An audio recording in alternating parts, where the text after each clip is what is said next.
Under the dim light of the orange street lamps, the city street still sparkled even though night had long since fallen.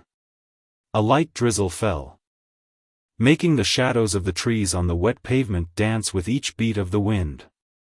Emily C. walked briskly, her heart filled with radiant joy after her first solo recital at the Madison Theater. Her pure white dress fluttered gently with each step, reflecting the dim light from the street lamps. In her hand, the concert program was clutched tightly like a treasure, proof of her tireless efforts and the first achievement she was proud of. Emily took a deep breath, the cold air rushed into her chest. But inside she felt strangely warm. The applause of the audience still echoed in her mind, the melodies of Chopin seemed to linger on her fingertips, making each step on this quiet street feel like she was still gliding across the stage. Pride sparkled in her eyes, not only because of her own success, but also because of the compliments from her beloved father, Nathan Carter, the greatest source of motivation in her life. That morning, before she left home, Nathan meticulously braided each strand of her hair into elaborate yet elegant patterns. It was his habit whenever she had a special occasion. With skillful hands and gentle eyes, he braided and said, "This hair is your crown, Emily. Tonight, you will be the brightest star." The braided strands were not just a simple hairstyle, but also a symbol of the love and care that her father had for her. Looking at herself in the mirror before leaving, Emily smiled, feeling like a real princess, her heart filled with confidence and pride. But that beautiful dream did not last long. When the harsh reality suddenly came, casting a dark shadow over the happiness that had not yet settled. From behind, the sound of a patrol car engine quietly sounded, getting closer and closer. The red and blue lights flashed through the night on Maple Street, breaking the usual peace. Emily stopped, a vague sense of unease creeping into her heart as she recognized the strange sound. The driver was Lisa Harper, a middle-aged policewoman with a stern face and cold eyes. Lisa had just finished a long shift, her tired body making her even more irritable. Through the windshield, her eyes stopped on Emily, a young girl in a white dress, her elaborate braided hair standing out under the street lights. A girl like that, wandering around the streets at this hour? That hairstyle must be gang-related, Lisa muttered, suspicion rising in her heart like a smoldering fire. She slowly slowed down, then after a few seconds of hesitation, decided to stop the car completely. The headlights from the patrol car shone directly at Emily, causing her to stop, standing frozen in the middle of the road. Lisa rolled down the window, her authoritative voice cutting through the quiet night. "Stop right there. What are you doing out here at this hour?" Emily turned around, startled by the harsh tone. She clutched the concert program in her hand as if it were her only shield. "I just played piano at the Madison Theater," she replied, her voice soft but cautious. "I live just a few blocks away." But Lisa didn't seem to care about the explanation. She opened the car door, stepping out with an overwhelming presence, her high-heeled shoes clicking heavily on the wet pavement, the heavy sound echoing in the quiet space. "Show me your ID," Lisa ordered, her cold eyes scanning Emily from head to toe as if searching for some evidence of guilt. Emily took a small step back, a feeling of unease spreading in her chest. She tried to keep her composure, her voice still calm. "May I ask why, ma'am?" "I was just walking home and I didn't do anything wrong." Lisa narrowed her eyes, Emily's composure only making her more uncomfortable. "Don't mess with me," she said, her voice cold. "That hairstyle, don't tell me it's not gang-related. You think I wouldn't notice?" Emily stood still, trying to contain her rising emotions.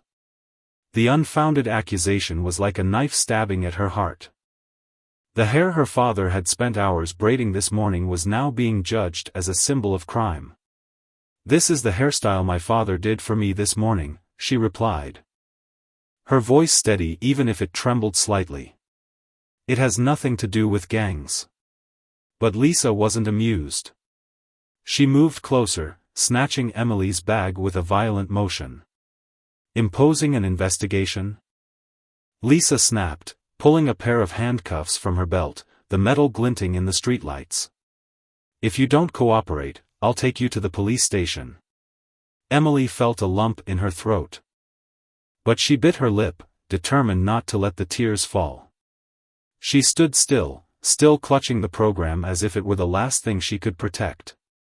The rain began to fall heavily, blurring the image of the girl in her white dress and intricately braided hair. She stood there, facing a figure of justice, but that justice, at this moment, was turning her perfect evening into a bitter, humiliating memory. In the distance, the street lights were still shining quietly, but in Emily's heart, darkness was gradually closing in. It wasn't over yet. Lisa grabbed Emily's arm and pulled her towards the patrol car. The sound of handcuffs clicking sharply in the humid air. Emily bit her lip and followed. Each step heavy as if weighed down by lead, the brilliant dream of tonight shattered beyond repair. You don't understand, I didn't do anything wrong, she said, her voice trembling but still strong. Lisa turned around, her cold eyes looking straight at her. It's better for you to be silent, she replied, her lips pressed tightly together as if refusing any excuses. The distant sound of car horns echoed faintly, the dim lights from the nearby houses only added to the desolate scene. Emily's white dress was now soaked, clinging to her slender legs, like a symbol of a crushed dream. But neither of them noticed. From afar, a man in a black suit stood silently observing. His face was sharp, his eyes bright with determination. His hand was tightly gripping an umbrella, in his pocket was a phone that had recorded the whole incident. The storm was not only from the rain, but also from the events that were about to sweep everything away. The rain continued to pour down, soaking the white dress and elaborate braided hair that Nathan had painstakingly prepared for his daughter. Emily sat huddled on a bench in the police station's holding area, her eyes glued to the concert program, now wet and crumpled on the floor. The words that had once made her proud were now blurred in the rain, like a cruel reminder of tonight's injustice. The pain of humiliation and unfair treatment suffocated her, but she still refused to cry. She did not want to give them the pleasure of seeing her fall. Behind the desk, Lisa Harper stood, her eyes cold and her expression rigid. Under the glaring fluorescent lights, she filled out the paperwork with a terrifying calmness, as if everything was just a routine procedure. She's not cooperating, Lisa said curtly, not even glancing at Emily. That hairstyle, it's definitely gang-related. Mike, a younger police officer standing nearby, hesitated for a moment. He looked at Emily, his eyes filled with doubt, but he didn't dare to object. A small part of Mike felt that something was wrong, but he quickly brushed it aside, afraid to confront Lisa's toughness.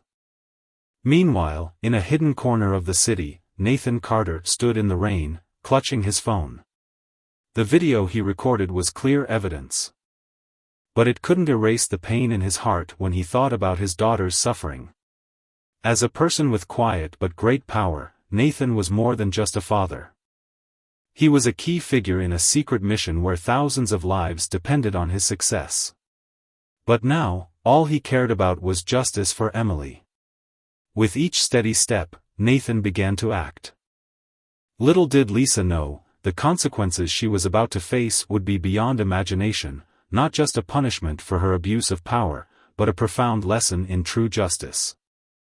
Emily was finally released the next morning, but the joy of the performance was forever stolen. She walked away, her braids now disheveled, but her eyes were no longer those of a victim. She had regained her dignity through quiet resilience. And Lisa, once a confident person in power, now faced a complete collapse when Nathan used his influence to bring the truth to light. Justice is not only a punishment, but also a warning to those who abuse power without thinking. In this story, each character learns a valuable lesson, that true power lies not in outward authority, but in steadfastness and unbending truth. Under the pitch-black night sky, the rain continued to fall, each drop of cold water seeping through Emily's thin clothes, making her shiver. Nearby, his eyes clearly showing hesitation as he looked at the young girl.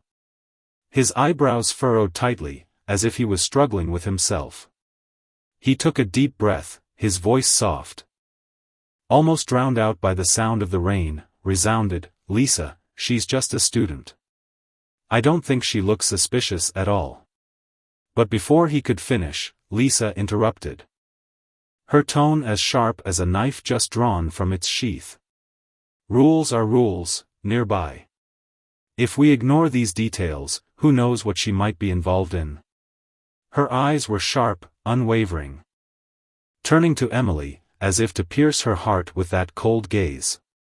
Emily stood there, her big round eyes unblinking, facing Lisa's gaze without flinching.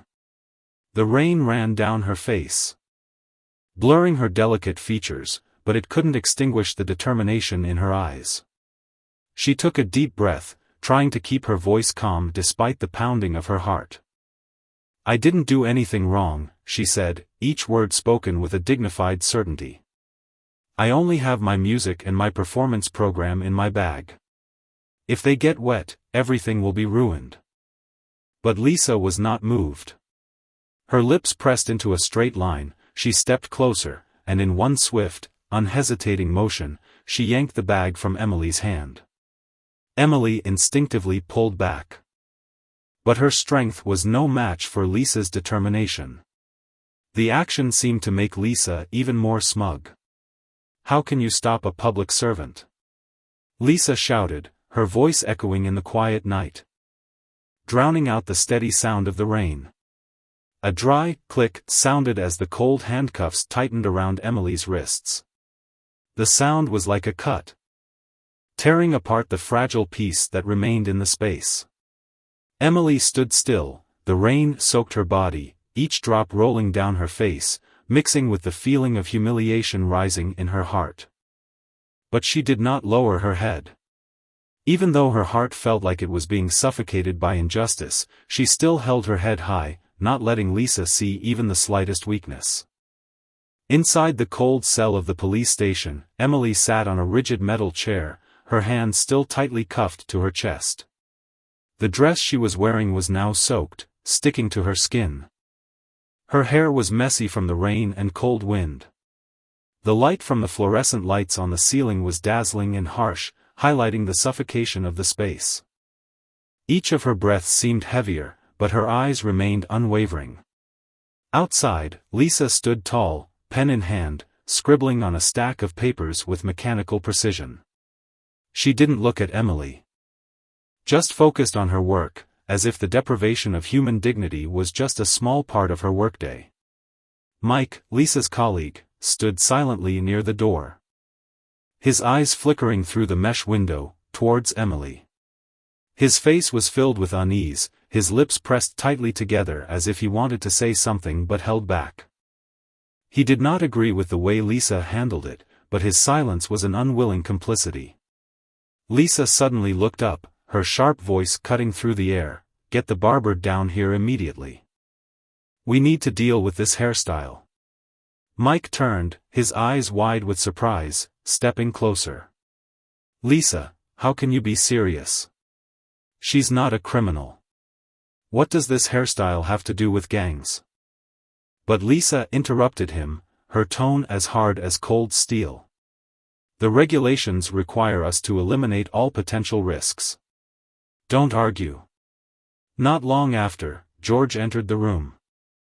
He was a middle-aged barber with salt and pepper hair and a gentle appearance. His eyes softened as he looked at Emily, but his chest tightened. The young girl with the delicate features and determined gaze seemed out of place in this harsh space. He had never seen anyone like her in such a situation, a student, not a criminal. Not a troublemaker. "This girl?" George asked, his voice trembling, mixed with sympathy and hesitation. "Yes," Lisa replied, her voice cold and emotionless. "Cut it all off. It's the rules. George hesitated, his hands shaking slightly as he looked at Emily. She sat there, motionless, her hands resting on her thighs, the look in his eyes not pleading or despairing. It was calm, steady. A confirmation that she would not break. He placed his hand on her shoulder, his voice soft and comforting. I'm sorry, dear. I didn't want to do this, but I had no choice. I had to obey. Emily raised her head, her voice soft but firm. I understand. Just do it. I'm fine. The sound of scissors clacking echoed in the silent room, each sharp cut seemed to tear the space apart. The elaborate locks of hair that her father had meticulously braided for her this morning fell to the floor, each strand a piece of memory, a part of dignity mercilessly cut off. George paused several times, his hands trembling with remorse, tears welling up in the corners of his eyes. But behind him, Lisa was still standing there, her cold eyes urging him to continue. Emily did not turn away. She looked straight into the small mirror hanging on the wall, witnessing each strand of hair leaving her, each piece of herself being taken away. But she did not cry. Her eyes locked onto Lisa's reflection in the mirror, reflecting a silent but fierce defiance. Lisa paused. For a split second, she felt an inexplicable unease, not the look of someone defeated, but of someone who would never forget. When the last lock of hair fell, the room was filled with a heavy, stifling silence. Emily bent down, gently picking up the severed locks, holding them close to her chest as if they were a treasure. George stepped back, his eyes red, tears finally falling. Lisa turned away, walking out, trying to ignore the growing unease in her chest. But she couldn't erase the image of Emily's indomitable spirit, something she hadn't expected, and couldn't control. Outside the cell, Mike leaned against the desk, his eyes full of disappointment as he looked at Lisa. He said nothing, but his silence was as heavy as an accusation. In the room, Emily was still sitting there, her hair now short and spiky. But her eyes did not waver. She held the locks tightly in her hands, feeling as if every piece of her soul had been cruelly torn away. But deep down, she knew that this story was not over. The air shook as the main door of the police station swung open with a loud bang, breaking the silence. Captain Thomas Monroe walked in, his authority overwhelming everything around him. His footsteps echoed on the tiled floor, his sharp eyes scanning the room, causing the other officers to quickly lower their heads, to avoid his gaze. He stopped in front of Lisa's desk. His voice low but sharp as a knife. Harper, who did you bring in here? Lisa, still maintaining her calm exterior, replied without realizing the seriousness in his voice. A girl, she said, trying to sound confident. She looked suspicious. I saw her walking around late in the area, and her hairstyle, she shrugged, as if to hide her uncertainty. I think it might be gang-related. Monroe narrowed his eyes, his brows furrowing into a hard line.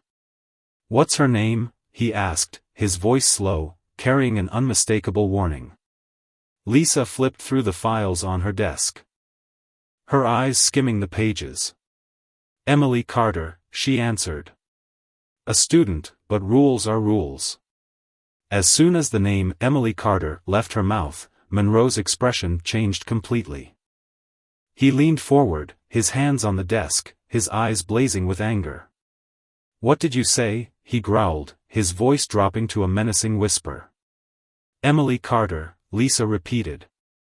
But this time her voice trembled, as she began to feel the gravity of the situation. Monroe let out a breath, her anger turning to deep disappointment. He pulled out his phone, quickly swiping across the screen, and little did he know that this moment would unleash an unstoppable storm.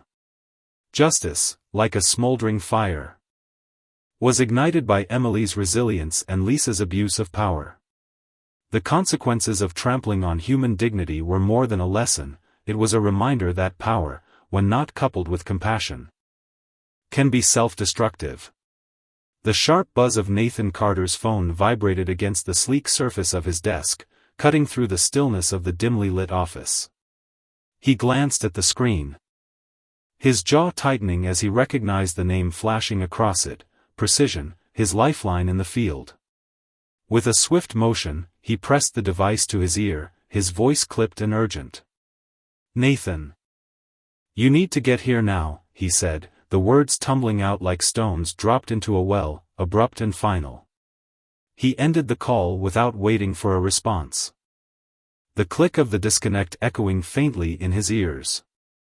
Turning back to the room, his gaze landed on Lisa Monroe, standing rigid in the flickering light of the precinct's fluorescent bulbs. His tone shifted, icy and unyielding, as if forged in the cold depths of betrayal. "Do you have any idea what you've done, Harper?" Lisa's breath caught in her throat. Her wide hazel eyes darting across Monroe's stern face, searching for a hint of mercy but finding none. Her lips parted, trembling slightly as she struggled to process the weight of his words. "The daughter of a federal agent," she stammered, her voice barely above a whisper, as though speaking the realization aloud might somehow undo it. Monroe's response was a growl, sharp and cutting, reverberating through the cramped office like a thunderclap. "That's right. For 3 grueling years. Nathan Carter has been buried deep in Richard Grayson's network, one of the most ruthless criminal empires this country has ever seen. Every step forward he's clawed out. Every fragile thread of trust he's woven, every life teetering on the edge, it's all at risk now because of your reckless, thoughtless actions."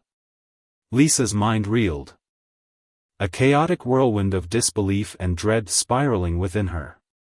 Her knees felt unsteady beneath her, but she forced herself to stand tall, clutching at the fraying edges of her composure. "I was just following protocol," she began, her voice quivering as she tried to justify the moment that now haunted her, the snip of scissors. The fall of Emily Carter's braids to the cold precinct floor. "Protocol?" Monroe bellowed, his hands slamming down onto the desk with such force that the sound ricocheted off the walls. Nearby officers flinched, their heads turning briefly before they averted their eyes, unwilling to get caught in the storm. "Do you honestly believe your petty assumptions gave you the right to humiliate an innocent girl? To strip her of her dignity over something as trivial as her hair?" Monroe sank into his chair, the weight of exhaustion carving deep lines into his weathered face. His fingers fumbled with a manila folder, pulling it open with a trembling hand before tossing a stack of glossy photographs across the desk. They landed in a scattered heap in front of Lisa, a grim mosaic of evidence. "Look at this," he ordered, his voice low and gravelly, laced with a bitterness that seemed to seep into the air. Lisa hesitated, her heart pounding like a war drum in her chest, before reaching for one of the images. Her fingers shook as she lifted it, her eyes locking onto the figure of Richard Grayson, tall, imposing, his slicked-back hair gleaming under the flash of a camera. Beside him stood Victor Steele, his right-hand man, whose sharp, predatory gaze seemed to pierce through the photograph itself, sending an icy shiver racing down her spine. "Grayson's already sniffing around Nathan's cover," Monroe continued, his words heavy with the strain of unspoken fears. "If he finds out Emily is his daughter, it's not just Nathan's life on the line, it's his entire family. Everything we've built could come crashing down." Lisa's pulse roared in her ears, a deafening rhythm that drowned out the hum of the precinct around her. She tried to speak, to defend herself, but the words tangled in her throat. "I didn't know," she managed at last, her voice cracking under the weight of her guilt. "I didn't mean to," Monroe cut her off, his sarcasm dripping like venom. "Oh, you didn't mean to? And you think that erases the fallout? If Grayson moves now, we lose our only shot at dismantling his empire. Years of work, gone." The minutes stretched into an agonizing eternity until the sound of rapid footsteps broke the suffocating silence. The door swung open, and Nathan Carter strode in, his dark suit pristine despite the chaos he'd undoubtedly left behind. His presence filled the room, commanding and unyielding. His steely gray eyes scanning the space before locking onto the holding area. Without a word, he marched toward it, his polished shoes clicking sharply against the linoleum floor. When the metal door creaked open, he saw her, Emily, his daughter, perched on a rickety chair, her small frame dwarfed by the stark, gray walls. Her once vibrant braids were gone, replaced by jagged, uneven patches where Lisa's scissors had done their careless work. Yet her eyes, though shadowed with weariness, burned with a quiet, unshakable resolve. "Emily," Nathan said. His deep voice softening for the first time, a tender undercurrent of worry threading through it.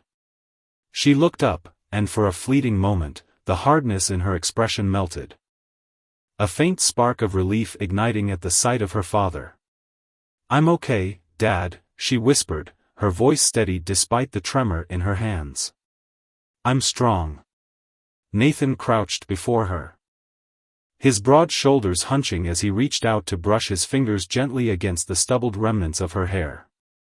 His face darkened, a storm of fury brewing beneath the surface, though he kept it tightly leashed.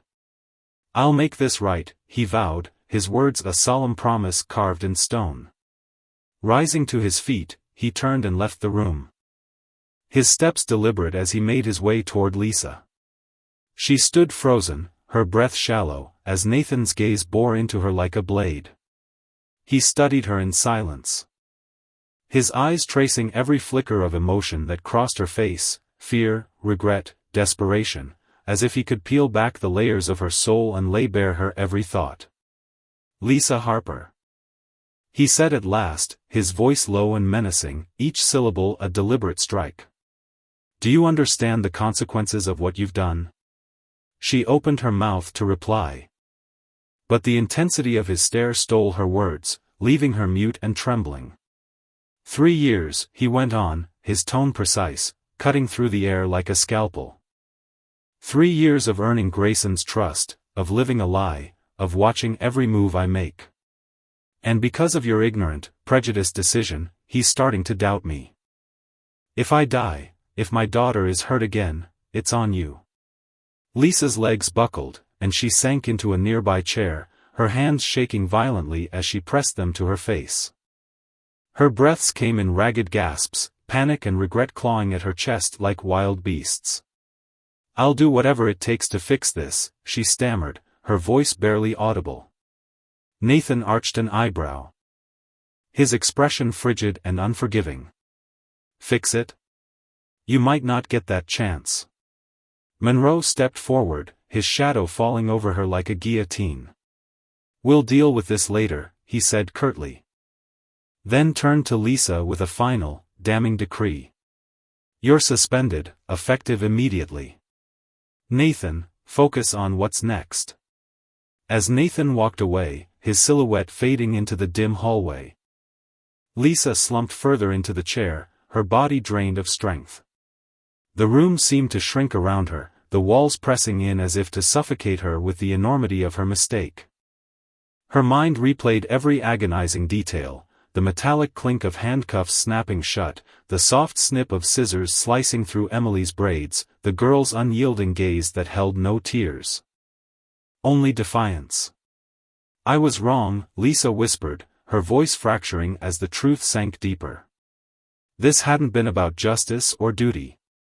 It had been about wielding her authority to soothe her own insecurities, a fleeting moment of power that now crumbled beneath the weight of its consequences. She rose unsteadily, pacing the room like a trapped animal, each step a futile attempt to outrun the guilt that gnawed at her. The faint glow of streetlights filtered through the window, casting long, jagged shadows across the floor. Outside, the world churned on, oblivious to the wreckage she'd left in her wake. But for Lisa, time had frozen. Each tick of the wall clock a hammer striking the anvil of her conscience. She had betrayed not just her badge, but her humanity. And the realization carved a hollow space within her that no apology could fill. Emily's face haunted her, those tearless eyes, that quiet strength, a mirror reflecting the depth of Lisa's failure. Days later, an urgent summons dragged her back to the station. Her heart thudded painfully with every step toward the meeting room, the air thick with the storm of her own making. Nathan was waiting, his presence as imposing as ever, his voice slicing through the tension like a blade. "Do you understand what you've done, Harper?" he asked, his tone low and commanding. A general addressing a soldier who'd deserted her post. Lisa's eyes fell to the scratched surface of the table, unable to meet the fire in his gaze. "I know I messed up," she murmured, her voice trembling with the weight of her shame. "I didn't think." "You're right," Nathan interrupted, his words a thunderous rebuke. "You didn't think about the consequences. You didn't think about my daughter's safety. You didn't think about the network I've spent years dismantling." His anger was palpable. But beneath it flickered something else, a fragile glimmer of hope, an outstretched hand she didn't deserve. "You have a chance to redeem yourself," he said, his tone cooling slightly, though it retained its edge. "It won't be easy, and I wouldn't trust anyone else with this." Lisa lifted her head, her eyes wide with a mix of dread and curiosity. "What do you need me to do?" she asked, her voice barely steady. Nathan slid a thick file across the table, its edges worn from handling, a silent testament to the stakes at hand. "Start here," he said, and in that moment, Lisa knew the path to atonement would be as treacherous as the one she'd unwittingly destroyed. Lisa Harper sat in her car, her eyes staring sadly into the quiet night under the dim light of a street lamp. The faint orange light fell on her face, highlighting the lines of tension and regret that were etched into every line. In her mind, the image of Emily's determined eyes in the cell kept appearing every time she closed them. A constant reminder of her indelible mistakes. Lisa's heart was heavy, each beat felt like an invisible stone pressing down on her chest. She knew she was wrong, not only in her actions, but also in the way she saw the world. Her years as a police officer had warped her soul, trapping her in an invisible prison of prejudice and fear. Looking back to her first days in uniform, Lisa was a rookie full of idealism, eager to bring justice and protect the innocent. But over time, the harsh teachings of her seniors in the profession had seeped into her mind, molding her into someone she no longer recognized.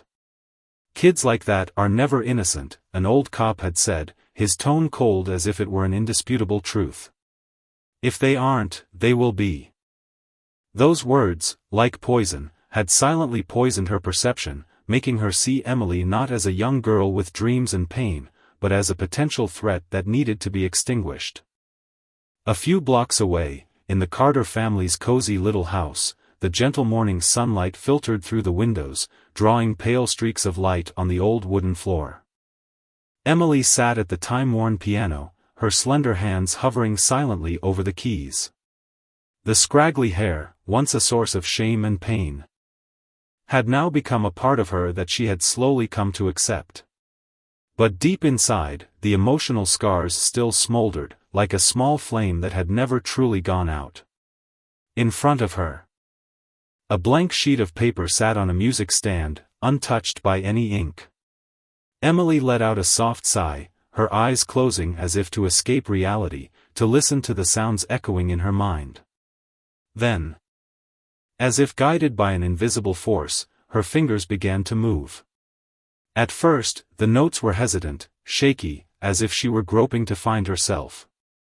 Gradually, a melody formed, wordless, but full of emotion. The sad low notes sounded first, like a sobbing heart telling of the loss and humiliation she had endured. But then, like light piercing through dark clouds, the clear high notes filtered in, carrying hope, resilience, and unshakable determination. Nathan Carter stood silently in the corner of the room, his eyes on his daughter with a mixture of pride and quiet pain. To him, Emily was more than just flesh and blood, she was a beacon of light in his darkest days.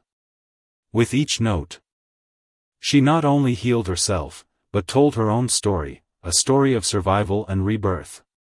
As the last note faded into the silence, Emily looked up. Her gaze filled with a gentle sadness but also with new clarity.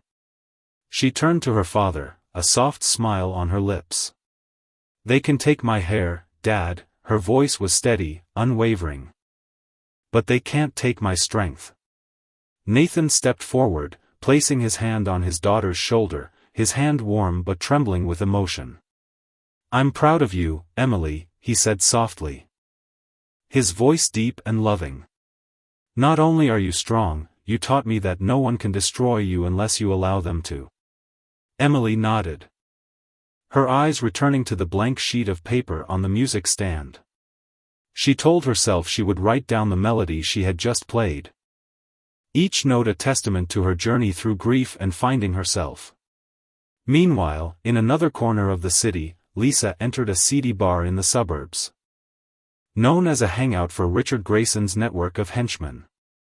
She wore a worn leather jacket and ragged jeans, her hair tied back in a messy bun. Her appearance was carefully crafted to look like a disgruntled cop, fed up with the system and ready to cross the line into crime. When the bar door creaked open, dozens of eyes turned to her, scrutinizing her from head to toe as if to unmask every secret she carried. Lisa's heart was pounding in her chest, but she forced herself to remain calm. Walking confidently to the bar and ordering a whiskey. Her voice rang out, just loud enough to attract attention without being too deliberate. "Being a cop doesn't pay much, right? Lots of rules. Few rewards. It's time I made some real money." Victor Steele raised his head from the corner of the room, his razor-sharp gaze locked on her. Lisa felt the weight of his gaze, as if her every word, every move, was being mercilessly dissected.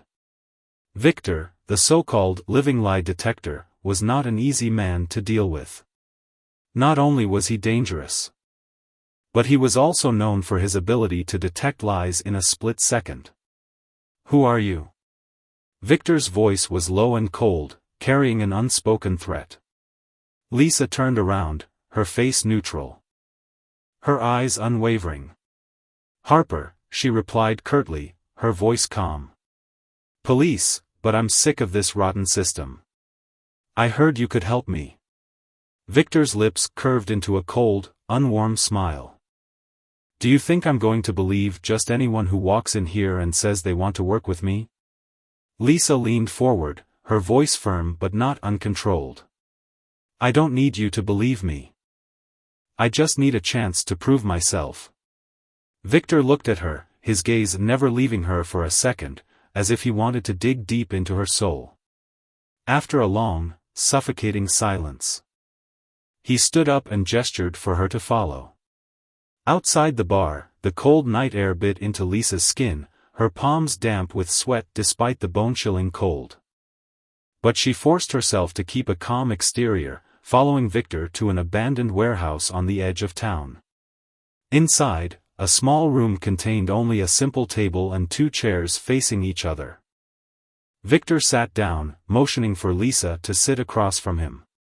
"You said you wanted to work with us," he began, his voice as sharp as a knife. "Convince me." Lisa took a deep breath, trying to calm her chaotic thoughts. "I am a cop, but I am fed up with the broken system. I can provide information, investigative plans, raid schedules.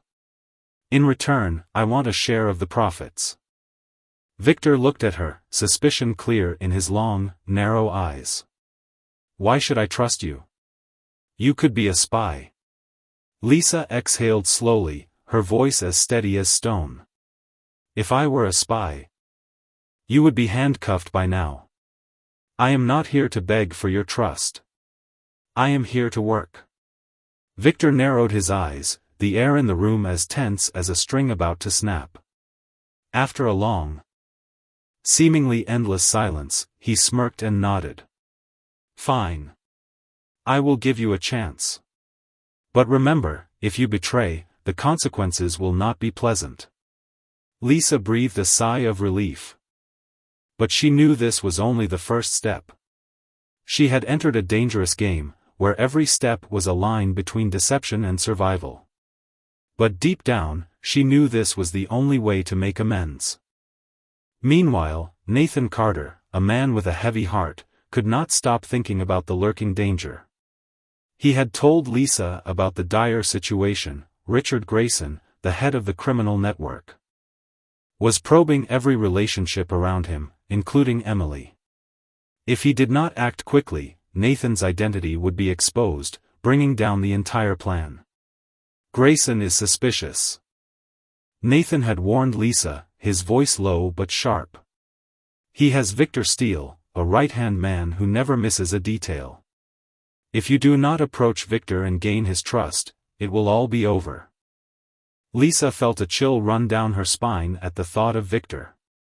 He was more than just a common criminal, he was the embodiment of vigilance and ruthlessness, an impenetrable wall of steel. But she also knew that this was her only chance to right her wrongs, to protect innocents like Emily, and to face herself. Back in the warehouse, when Victor nodded in approval, Lisa felt a surge of adrenaline. She had passed the first test, but the road ahead was long and dangerous. In her heart, the lesson of justice was clearer than ever: power, when abused, could lead to unforeseen consequences. She had been the one in power, had used it to impose prejudice on Emily, and now she had to pay the price by facing the darkness she had helped create. But through it, she also realizes that true justice lies not in punishment, but in righting wrongs and protecting what remains of the truth. With every step on this path, Lisa struggles not only to survive, but also to find her own lost soul. Watching Emily regain her strength, Lisa felt as if a huge weight had been lifted from her shoulders. The road to redemption was long and arduous, but she had taken the first step, not just for Emily, but for herself. The work was no longer a series of boxes to be checked off. Lisa worked with a clear purpose, determined to prove that she could change. She tried to repair the broken trust with Nathan, with Emily, and with the community she had sworn to protect. But justice did not come easily, and the price of abusing power remained, like a chilling warning. Night fell, and Grayson's warehouse was plunged into darkness. With only a few weak beams of industrial light trying to penetrate the oppressive, dangerous atmosphere. This was the center of a vast criminal empire, a place for drug trafficking, arms dealing, and countless other shady activities. Tonight, it would also become the battlefield for the final confrontation, a battle full of unpredictable risks and sacrifices.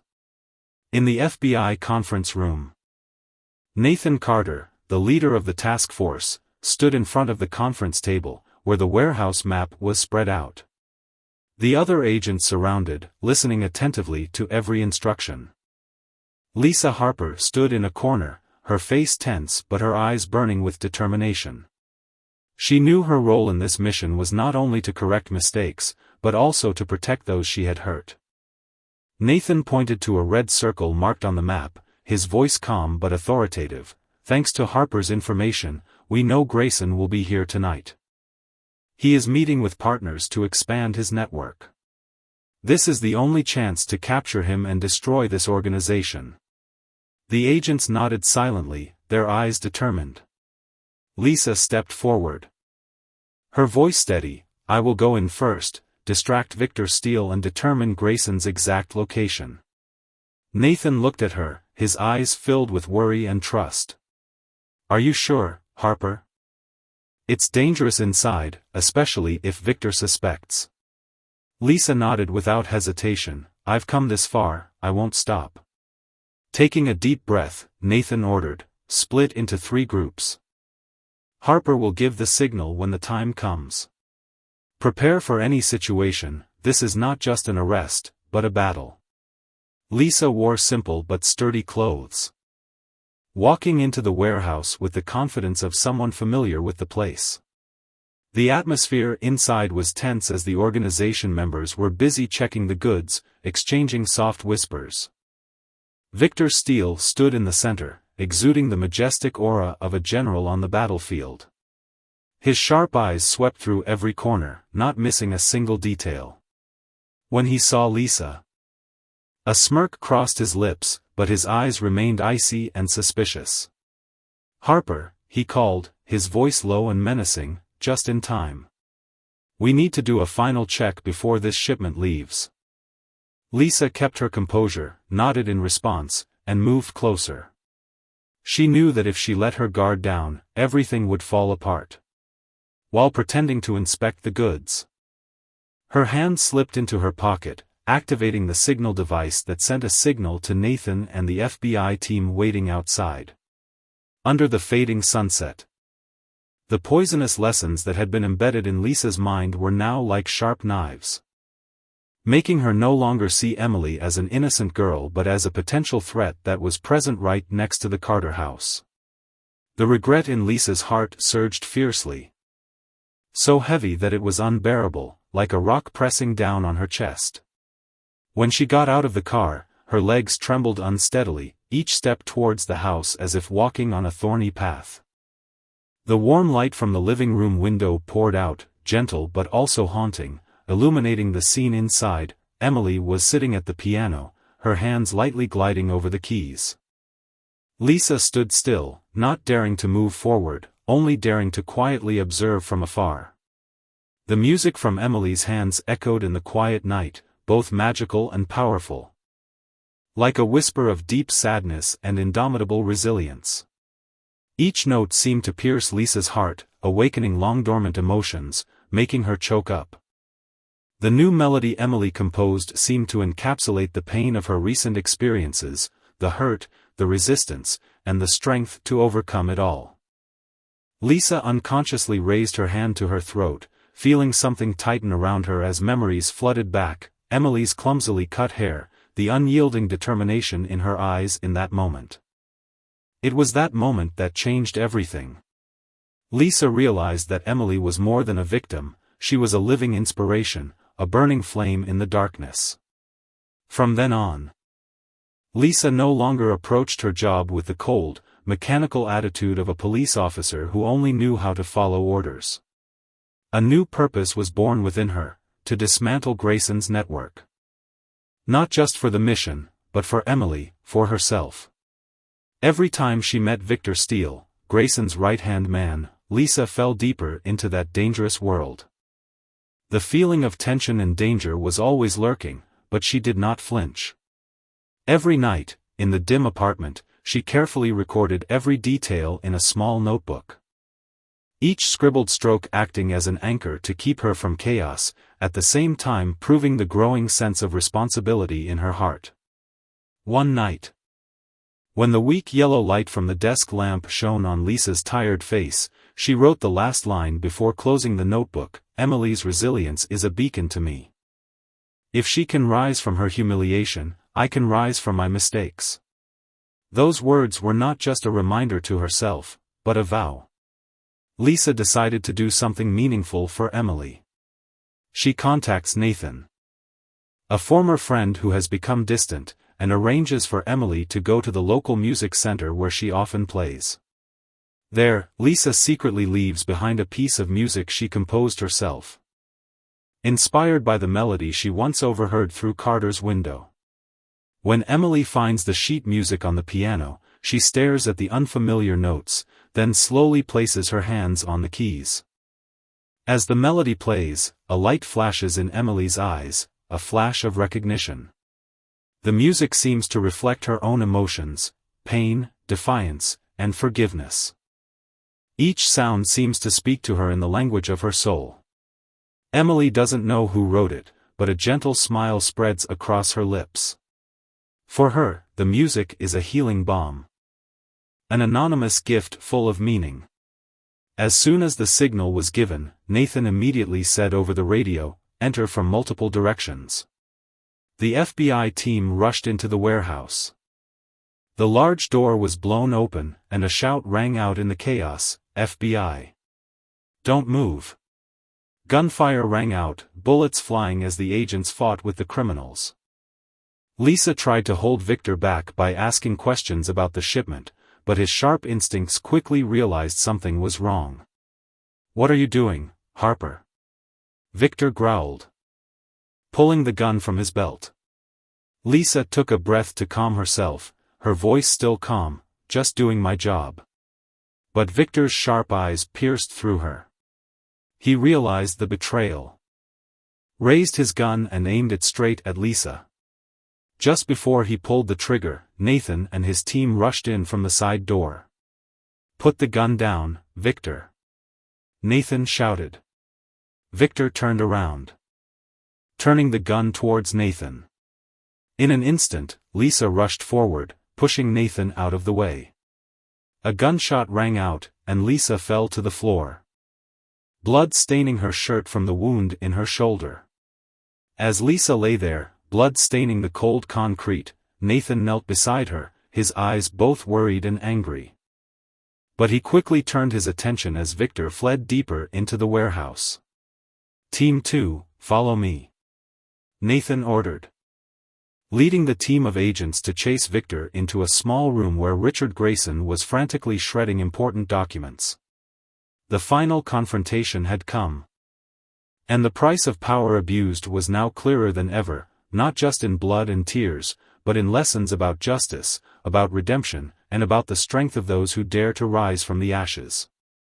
Under the red sunset that dyed the sky, the old warehouse transformed into a chaotic battlefield, where screams mixed with the sound of metal clashing. Victor, despite being cornered, refused to yield. His eyes burned with determination, every muscle tensed like a string as he fought back with all the remaining ferocity in his exhausted body. Sweat streamed down his angular face, mixing with dirt, but his eyes did not waver. They were the eyes of a man who knew he was about to lose but still wanted to leave a final mark. However, Nathan and his team, with their perfect coordination and overwhelming strength, quickly overpowered him. Victor's final punches gradually weakened, his breathing became labored, and finally, he collapsed onto the cold concrete floor, his hands tied behind his back. Nathan felt no joy of victory, only a fleeting feeling of emptiness. He understood that this was not the end, but only the beginning of another battle.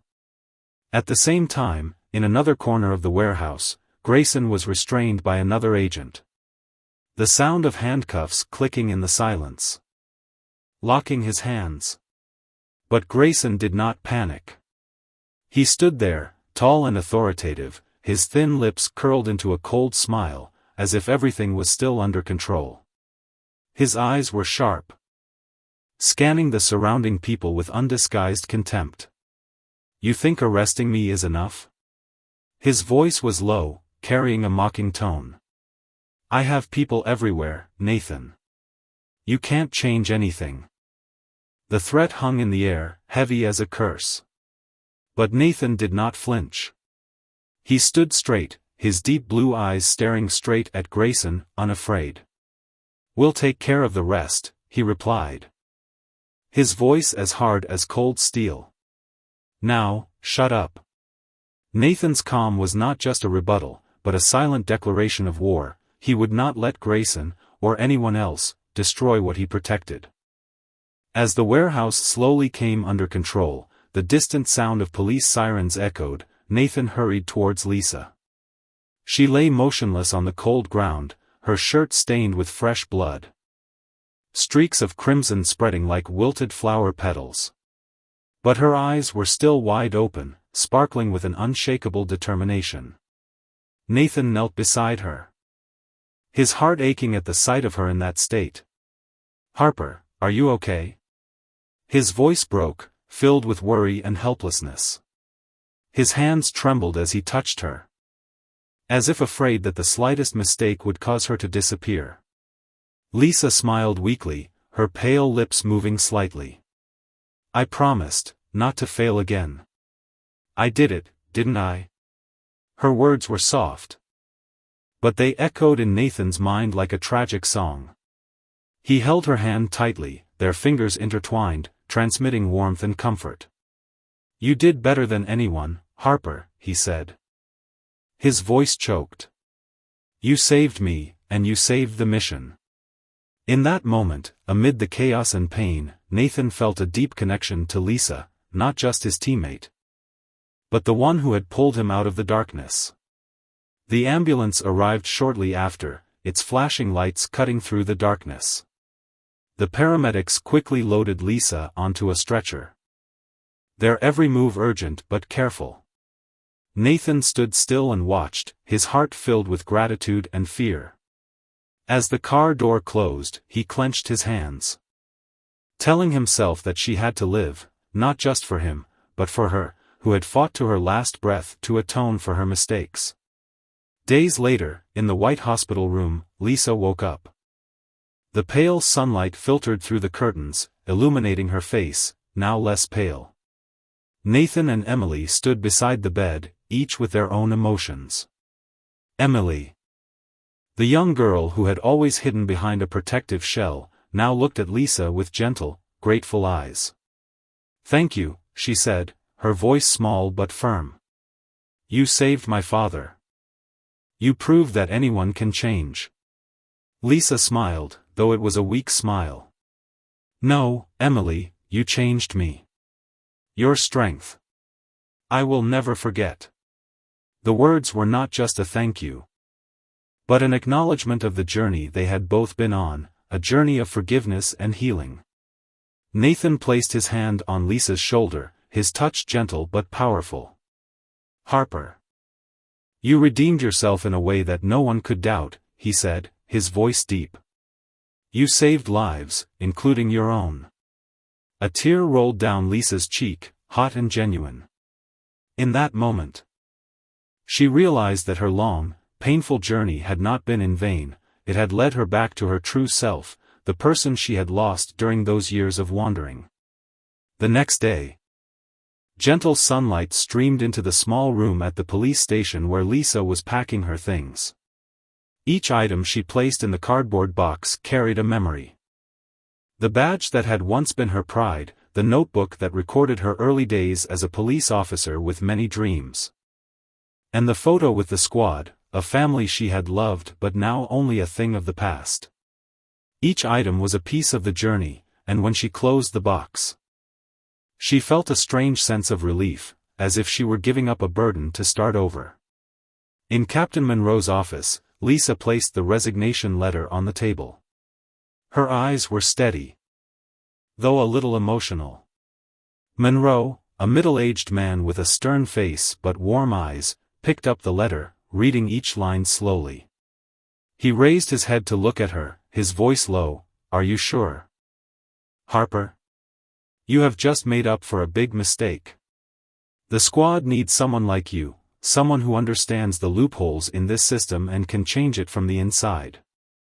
Lisa shook her head slightly, the smile on her lips was a little sad but also full of determination. "I've thought a lot, Captain. This job has taught me a lot, but it's no longer right for me. I need to step out of the shadows of prejudice it once instilled in me. I want to start over, from scratch, by helping those I've hurt." Monroe was silent for a moment, then put the letter down, his eyes shining with respect. "I respect your decision, Harper. And I hope you know that your actions on this mission demonstrated true courage and the ability to change. Never forget that." Lisa nodded, feeling as if a boulder had been lifted from her shoulders. As she walked out of the office, she carried a sense of relief and a new determination. No more badge, but a new journey ahead. Meanwhile, Emily Carter's musical career was on the rise. After a successful performance at a major theater, her name spread far and wide, becoming a symbol of overcoming adversity. Her story, a young girl turning pain into strength, inspired thousands. Every time she stood on stage, Emily not only played music, but also recounted her journey through each note. "Music is how I heal," she shared in an interview, her voice full of emotion. "And I hope it can help others find strength within themselves." At a major concert, Emily debuted a new piece. The first note sounded, gentle but powerful, telling the journey from pain to forgiveness. When the last melody faded into the air, the audience was silent for a few seconds, then erupted in a long applause. Sitting in the front row, Nathan looked at his daughter, his eyes shining with pride. He knew that Emily not only overcame hardships, but also turned them into miracles, spreading them to those around her. One afternoon, when Emily returned home, she found an envelope on the table. Her name written in careful handwriting. Inside was a letter from Lisa Harper. Emily, I know an apology is not enough, but I still want to say that I am sorry for what happened. I acted unjustly. Let prejudice guide me, and caused you pain that you did not deserve. There is no excuse for that. But you changed me. Your resilience and courage forced me to face myself. To face the mistakes I once denied. You taught me that true strength does not come from power, but from compassion and forgiveness. I resigned to start over. And now I dedicate myself to community work, hoping that my actions can make up for it. Thank you for not letting me destroy you. You have inspired me to be a better person. I wish you success and happiness, Lisa Harper. Emily folded the letter and placed it on the piano, her eyes sad but also filled with relief. The past could not be erased. But now she felt a part of the burden had been lifted. A few weeks later, at the community center where Lisa had started working, she led a group of teenagers in a workshop on overcoming adversity. These children, like Emily, were often misjudged or unfairly labeled. Lisa listened to each of their stories, using her own experiences to inspire hope and confidence. Suddenly, she recognized a familiar figure in the doorway, Emily. Lisa's heart raced, but she kept her composure. When the workshop ended, Emily walked over, her face calm but her eyes warm. Thank you for the letter, Emily said, a faint smile on her lips. I don't hate you. I'm glad you've changed. Lisa felt her throat tighten. Emily, thank you. You gave me a chance to make things right. I'll never forget. They stood there in silence, not the silence of distance, but of understanding. Though their paths forward were different. They both knew that old wounds had become lessons for the future, lessons about justice, the consequences of abuse of power, and the power of forgiveness. Under the gentle sunset, the city seemed to be bathed in a warm, peaceful light, covering every corner with a magical color. That night, at the concert hall, hundreds of audiences gathered, eagerly waiting for Emily Carter's long-awaited performance. This was not only a concert for Emily to show off her natural talent, but also a stage for her to tell her life story, a journey full of hardships but brilliant with vitality, inspiring many people who had touched it. In the farthest corner of the auditorium, Lisa Harper quietly entered, choosing a chair hidden in the dark, away from the bright aura of the center. She did not come here to seek attention or ask for forgiveness from anyone. Simply, she just wanted to witness this moment, the moment of Emily's victory over adversity, a victory that Lisa herself had contributed to creating deep wounds. As the audience settled into their seats, the murmurs died down, giving way to a solemn silence. Lisa felt her heart beat faster, her eyes fixed on the stage where Emily was about to appear.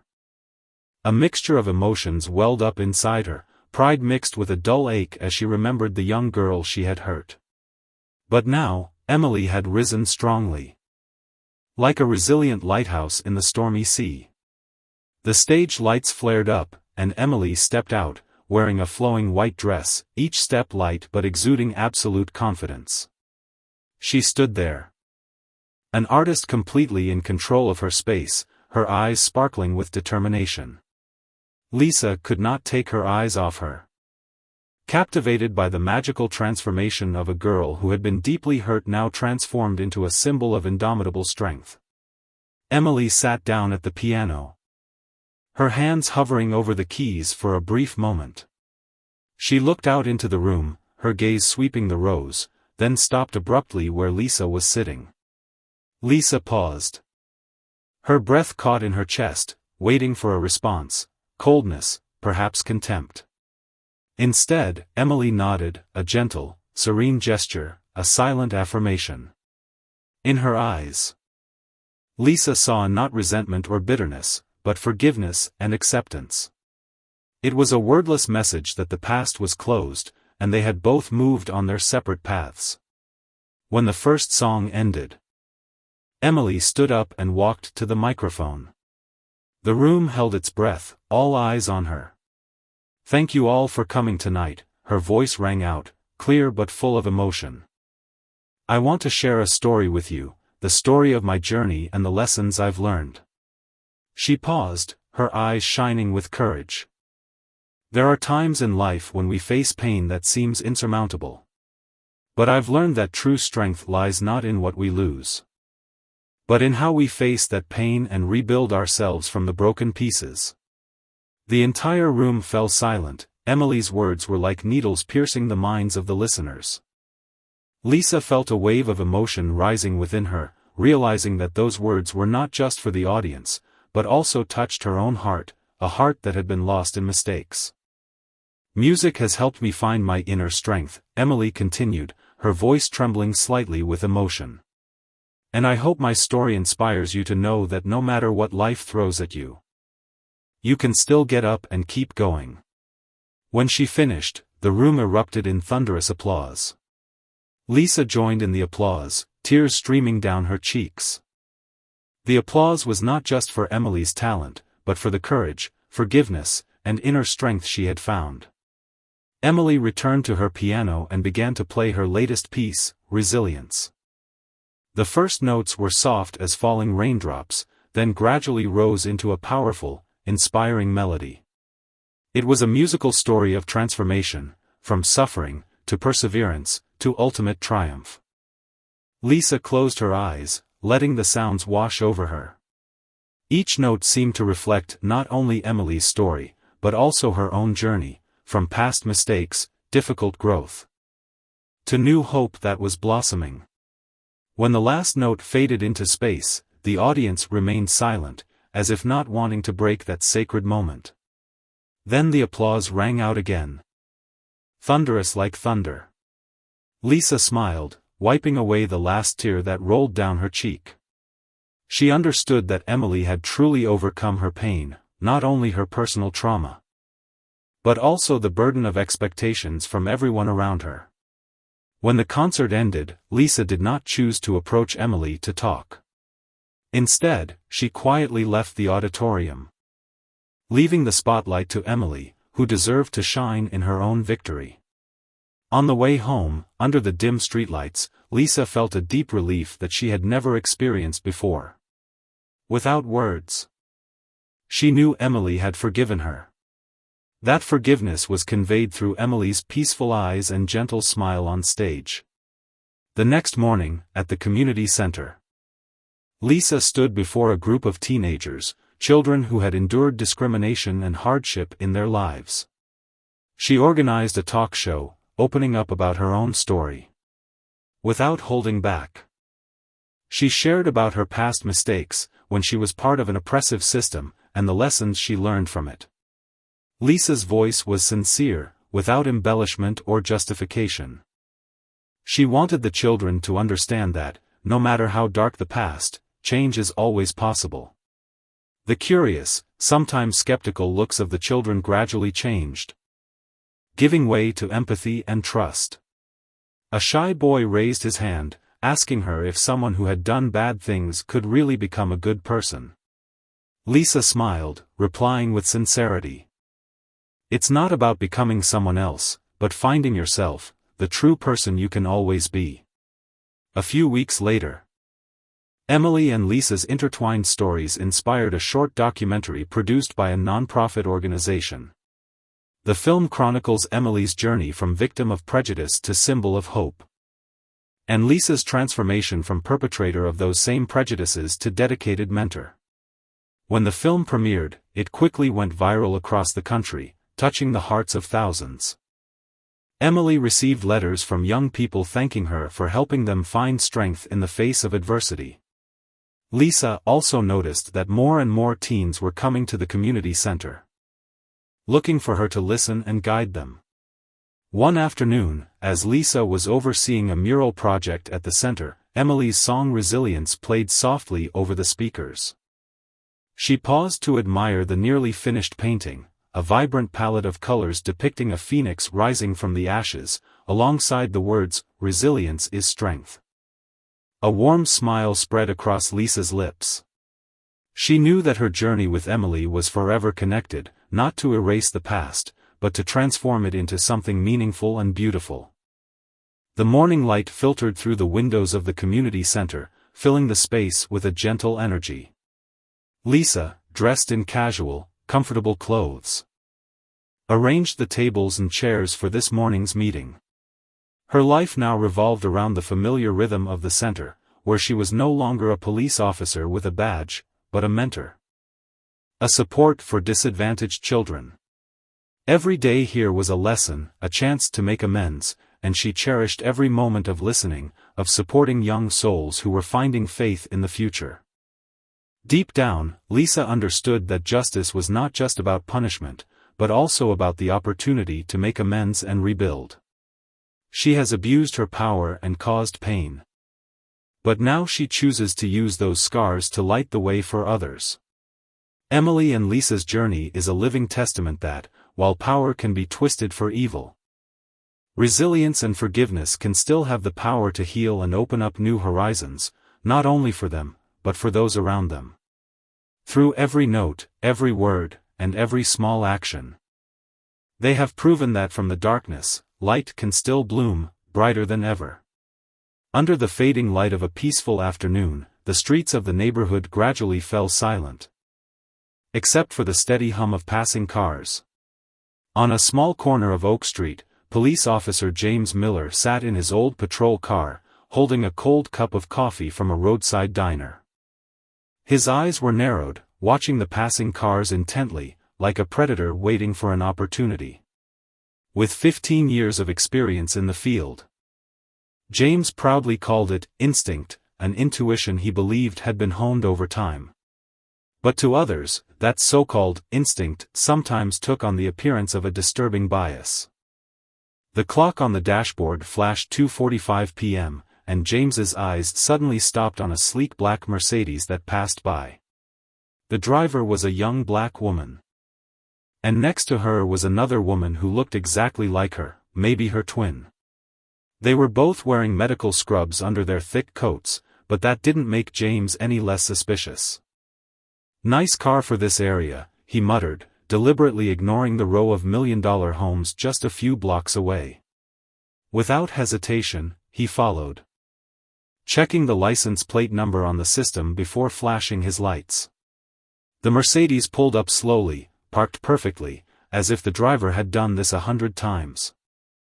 James smirked when he saw the driver's hands resting neatly on the wheel, a clear sign that she was no stranger to such encounters. That only added to his suspicions. James stepped out of the car, deliberately taking longer steps, leaving the two women in the car to wait in silence. As he approached, he caught sight of two hospital employee badges dangling from the rearview mirror. But he ignored them as if they meant nothing. The window had already been rolled down, and his voice was curt, "License and registration." No greeting, no friendliness. The woman behind the wheel responded in a calm, almost too calm voice, "Yes, officer. I'm Sarah Carter, and this is my sister, Rachel Carter. We're trauma surgeons at City General. And we're on our way to—" James cut her off immediately, his tone harsh, "I didn't ask about your life. License and registration." Sarah paused for a second, exchanging a quick glance with Rachel before slowly reaching for her purse. Rachel sat still, her hands clearly placed on her lap, not a single wasted movement. Their actions were careful, as if they had practiced handling situations like this hundreds of times. As Sarah handed the papers out the window, Rachel spoke, her voice still calm but urgent, "Officer, we really need to explain. We have an emergency surgery.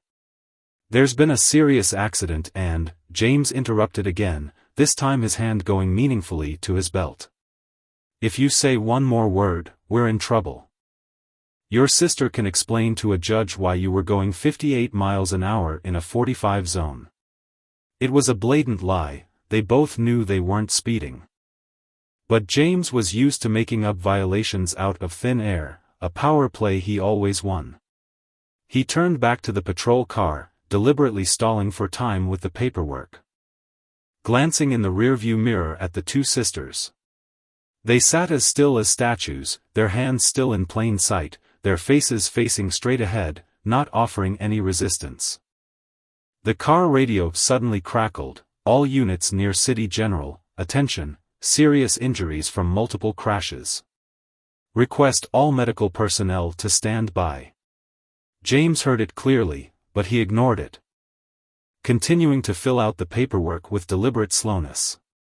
A strange sense of satisfaction rose within him, a sense of control, of exerting power over others without justification. But deep down, there was a small corner of his mind that felt uneasy, a faint voice whispering that he was doing something wrong. He brushed it aside, as he had done so many times before. In the Mercedes, Sarah and Rachel said nothing, but their eyes told a long story. Sarah gripped the steering wheel, her fingers shaking with anger. She had lost count of the number of times she had been stopped for no reason because of the color of her skin, because of prejudices she could never change. But she didn't let her emotions get the best of her, not now, not when someone's life depended on her and her sisters. Rachel, sitting next to her, tried to keep her composure. But her eyes were filled with deep disappointment. A dedicated doctor, she had spent her life saving people, and now she was being treated like a criminal simply because of her appearance. He doesn't care, Rachel whispered, quiet enough that James couldn't hear. No, he just wants to prove something, Sarah replied, her voice hard with restraint. Meanwhile, at the community center not far away, the atmosphere was warm and hopeful, a stark contrast to the tense scene on Oak Street. Lisa Harper, a woman who had once been lost in her own mistakes, now stood among a group of teenagers, guiding them through a colorful mural. She had been shunned by this community, looked at with suspicion, and she knew it. But instead of rushing to prove herself, Lisa chose to let her actions speak for themselves. That day, as the sunlight filtered through the trees, a shy boy named Jaden approached her, his eyes hesitant. Miss Harper, he hesitated. His voice as soft as a whisper of wind, why are you here? You're not like the others. Lisa paused, turning to look at him with a smile as gentle as the morning light. I'm here because I want to make things right, she replied, her voice soft but sincere. I used to think wrong about people, and it hurt them. But I believe that, if you really want to, anyone can change. Jaden didn't say anything more, but his eyes softened, as if a small crack had appeared in the invisible wall around him. Lisa sensed it, a glimmer of hope. A small but meaningful step toward connecting with souls who had long been distant from her. A few rooms away, the warm sounds of a piano filled the air with gentle melodies. Emily Carter, a passionate musician, was teaching a group of children how to play music. She had just started volunteering at the center, after Lisa suggested that music could be a wonderful bridge to young souls. For Emily, the lessons were more than just music lessons, they were lessons in resilience and faith. One afternoon, as the red sunset streamed through the windows, Emily noticed a girl of about 10 named Lila huddled in the corner, her eyes avoiding everyone. Lila, do you want to try? Emily asked softly, stepping closer to her. Lila shook her head. Her voice trembling, I'm not good enough. Everyone will laugh at me. Emily knelt down beside her, smiling warmly. I used to think I wasn't good enough to play in front of a crowd. But then I realized, what's important is not what others think, but how you feel when you play. Sitting next to Lila, Emily began to strum a gentle melody.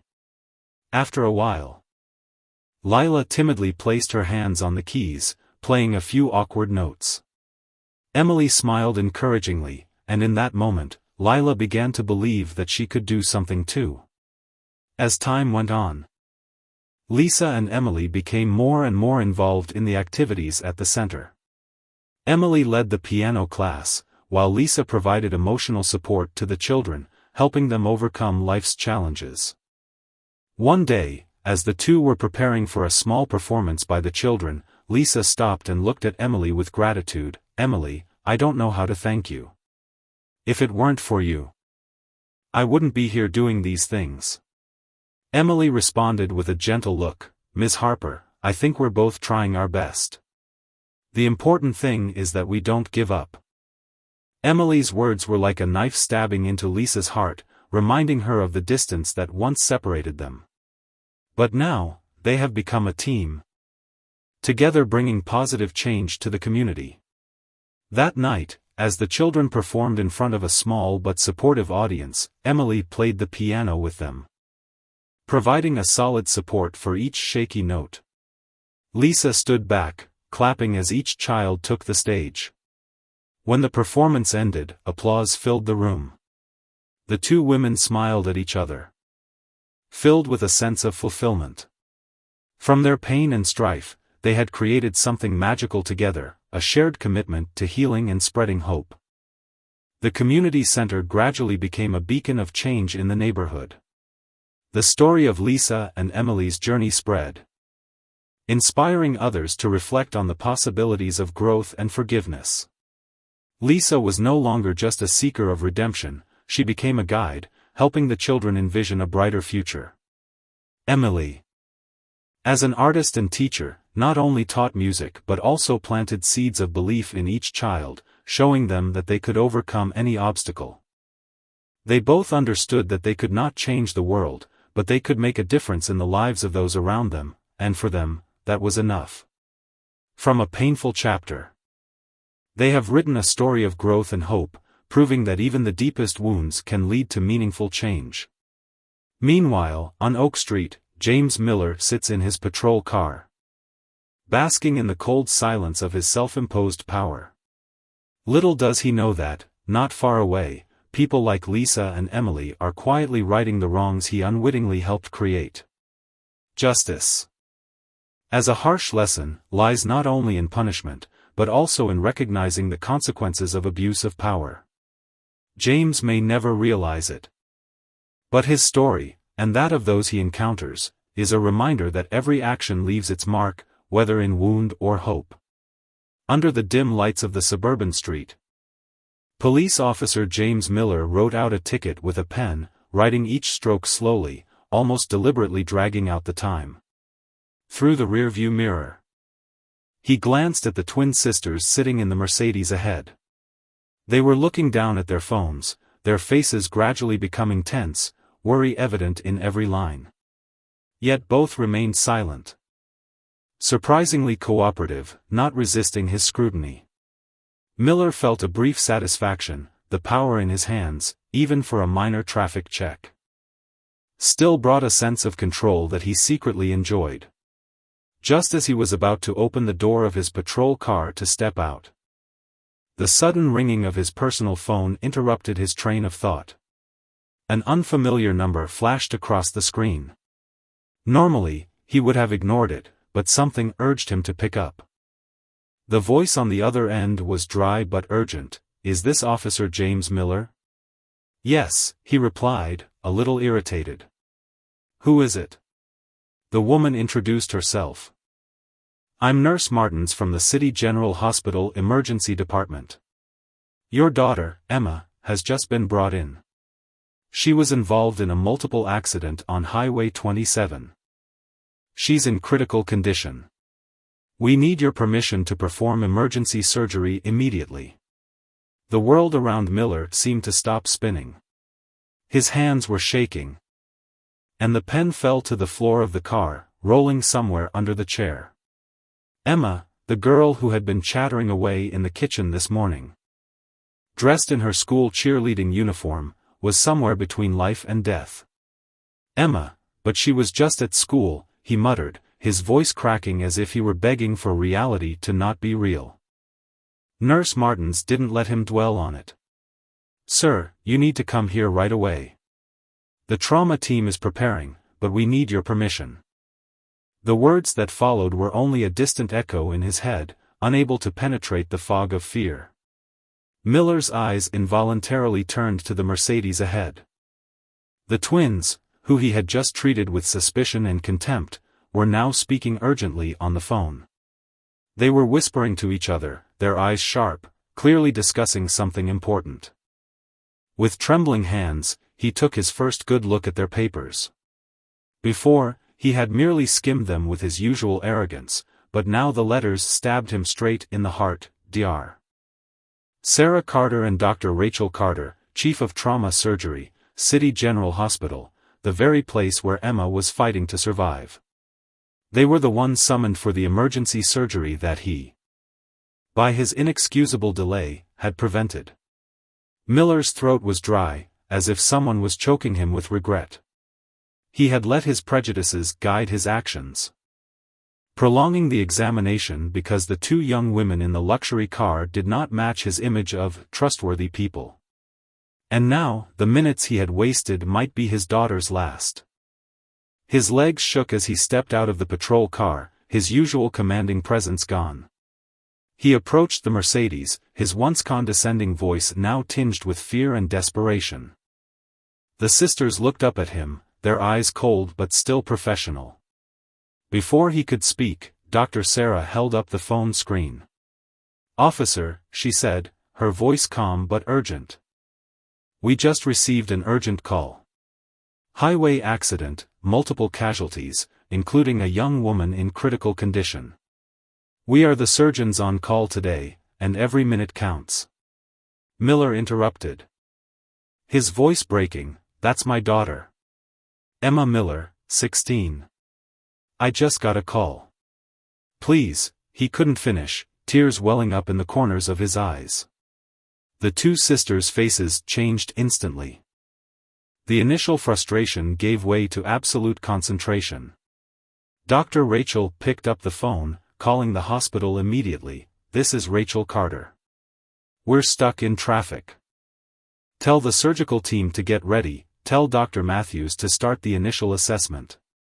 She turned to Miller, "Officer, we have to get there now. Can you escort?" He nodded mechanically, rushing to the patrol car. His hands were shaking so much he could barely grip the wheel, but the siren sounded as soon as he started the engine. The Mercedes glided ahead, and he followed, his heart pounding in his chest. Miller's mind was filled with bitter thoughts on the 5-minute drive to the hospital. If he hadn't stopped them, they would have been there long ago. If he hadn't let his prejudice cloud his judgment, Emma might have had a few more precious minutes to prepare. Through the windshield, he could see the sisters working together in unison over the loudspeaker, discussing surgical strategies, giving orders to the hospital staff.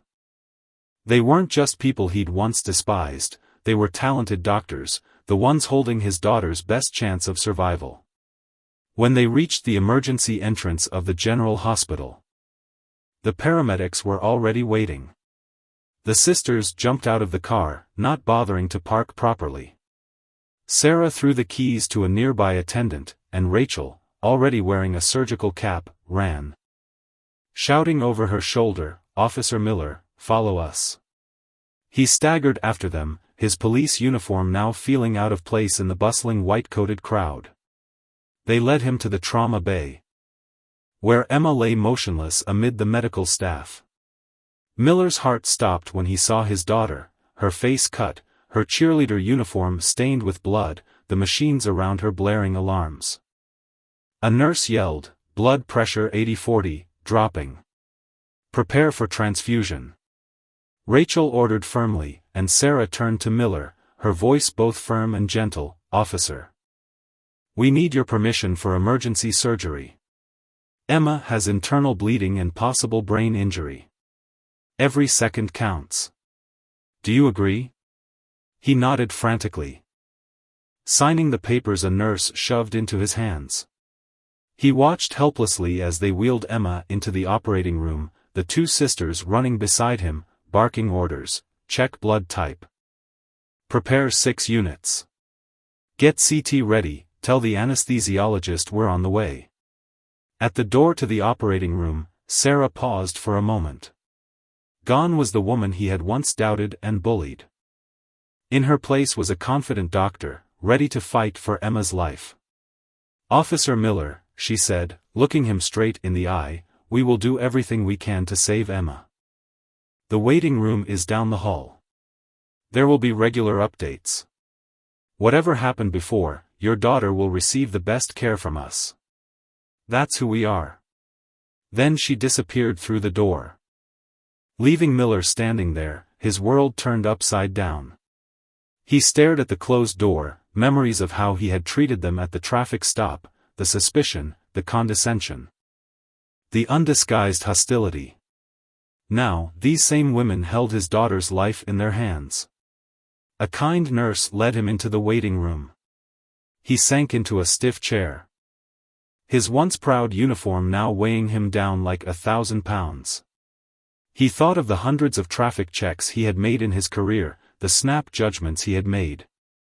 The lives his prejudices might have affected. The ticking of the wall clock echoed in the silence, each second a reminder of the time he had wasted. Each minute a minute Emma had to fight to survive under the 2 doctors he had despised. 2 hours passed like an eternity in the waiting room. Miller could no longer sit still. He stood up and paced, his polished shoes squeaking on the polished floor. He took off his uniform jacket, the badge on his chest weighing him down. Every time the door opened, his heart leaped. But never for news about Emma. He watched as other families received the news, some weeping with relief, others collapsing in pain. He, too, waited in silent fear. Finally, Dr. Rachel emerged. Still wearing her surgical cap but now changed from her blood-stained scrubs. Miller rushed forward, his face pale with worry. "Emma is stable," she said immediately, calming his panicked gaze. "Sarah is continuing with the main surgery, but I wanted to update you live." She led him to a quiet corner, her voice both professional and gentle. "Your daughter suffered a massive internal hemorrhage from the impact. The airbag saved her life, but her spleen ruptured, which we're removing. There's also some swelling in her brain, which we're keeping a close eye on." Miller leaned against the wall, his legs giving out. "But will she live?" he whispered. Rachel said carefully, "We're doing everything we can. The next few hours are critical. Sarah is one of the best doctors I know, and not just because she's my twin." A tired smile crossed her face. "Emma's young and strong. That's her advantage." Miller bowed his head, shame rising in him. "Dr. Carter, about earlier. I need to apologize. The way I treated you and her sister." She raised her hand to stop him. "Officer Miller, right now. Our only concern is your daughter. We can talk about that later." At that moment, her pager went off. She checked it, her eyes turning serious. "I have to get back. Someone will update you soon." Before he left, he called out, "How long will the operation take?" "A few more hours, at least," she replied. "If you want to understand better, you can watch from the upper room. Sometimes it's a relief to see your loved one being cared for, even though it can be difficult." Miller nodded gratefully. A nurse led him to the observation room above or 3. Through the large window, he saw the orderly chaos below. Dr. Sarah stood at the operating table, her movements precise and confident, her instruments gleaming in the light. He looked at his daughter. Lying there, motionless, surrounded by machines and hands trying to save her life. The image was both painful and his last ray of hope. In that moment, Miller learned a harsh lesson about justice and consequences. The power he had abused had not only affected others, but now it had come back to bite his own family. The Carter sisters. From strangers he despised, became symbols of professionalism and compassion, teaching him that prejudice not only hurts others, but can also destroy oneself. He stood there, silently, awaiting his daughter's fate, carrying with him a regret that would follow him for the rest of his life. In the cold white light of the operating room, the monitors mounted on the walls kept flashing, displaying Emma's heartbeat and vital signs. The beeping sounded regularly, like a tense soundtrack in the otherwise suffocating silence. The nurses moved around with rare dexterity, their hands quickly preparing instruments, anticipating the two doctors' every need before they could even speak. The atmosphere was heavy, but also filled with absolute concentration. Dr. Rachel walked quickly into the room, after hastily washing her hands and putting on her surgical gown, her sharp eyes shining with determination as she returned to her twin sister's side. They were not just colleagues, but also a perfect couple, like two halves of one soul, working together so well that they seemed to not need words to understand each other. From his vantage point above, through the thick glass that separated the operating room from the waiting area, Officer Miller stood still, his eyes fixed on the scene below. He was fascinated by the skill with which the Carter sisters moved. Their fingers slid over Emma's body with astonishing precision. A perfectly choreographed dance between life and death. His eyes began to notice small details he had never noticed before, the way Dr. Sarah's forehead furrowed, the creases that became more pronounced whenever Emma's blood pressure dropped, or the way Rachel never once looked away from her work, even as she hastily wiped away the beads of sweat that rolled down her forehead. They held Emma's still body with an uncanny tenderness, as if she were their own flesh and blood. Miller suddenly realized that these were the two women he had treated with such unflinching contempt only hours before. Memories of that morning rushed through his mind like a sharp knife. He remembered the moment they stopped on the road, Sarah placing her hands on the wheel with every millimeter of care, Rachel keeping her movements slow and deliberate. At the time, he had thought they were just following the rules, but now he understood, they weren't just following procedure, they were trying to save their own lives. How many times had they been discriminated against like that? How many officers like him had made hasty conclusions about them based on the color of their skin, on their appearance? And now, they were doing their best to save his daughter, little Emma, the one he had thought he could protect with all the power of a police officer. Below, a sudden alarm sounded, sharp and urgent, cutting through Miller's chaotic thoughts. He pressed his face against the glass, breathing heavily as he saw the surgical team move faster, their faces showing no sign of hiding their anxiety. Dar. Sarah spoke clearly and calmly, giving orders to the team around her, while Rachel bent over, her hands quickly handling the unexpected problem that had just occurred. Miller's heart pounded in his chest, a feeling of helplessness filled him. Here, in this room, he was no longer in control, unable to protect Emma, unable to do anything but watch and pray. The two women he had once despised were now his only hope, his daughters. As dusk fell, the observation room was plunged into semi-darkness, but Miller paid no attention. His eyes were fixed on the operating room, where the Carter sisters were still hard at work. A dangerous event had just been brought under control. Emma's blood pressure had dropped so dramatically that his heart almost stopped, but he knew it wasn't safe yet. A gentle knock on the door pulled him out of his reverie. A young nurse entered, holding a steaming cup of coffee and a wrapped sandwich. "Dr. Rachel asked me to bring this to you," she said, her voice soft and kind. "She said you haven't eaten since the beginning." Miller took the cup, but only half-heartedly, his stomach twisting so hard he couldn't swallow anything. "How long have they been in surgery?" he asked, realizing he'd lost track of time. 5 hours, the nurse replied, glancing at her watch. "They haven't had a break." She paused, then lowered her voice and continued, "You know, when they heard it was your daughter, the whole department was worried. The Carter sisters, they've had some rough experiences with the local police. Miller clenched his coffee mug, his palms burning, but he didn't care.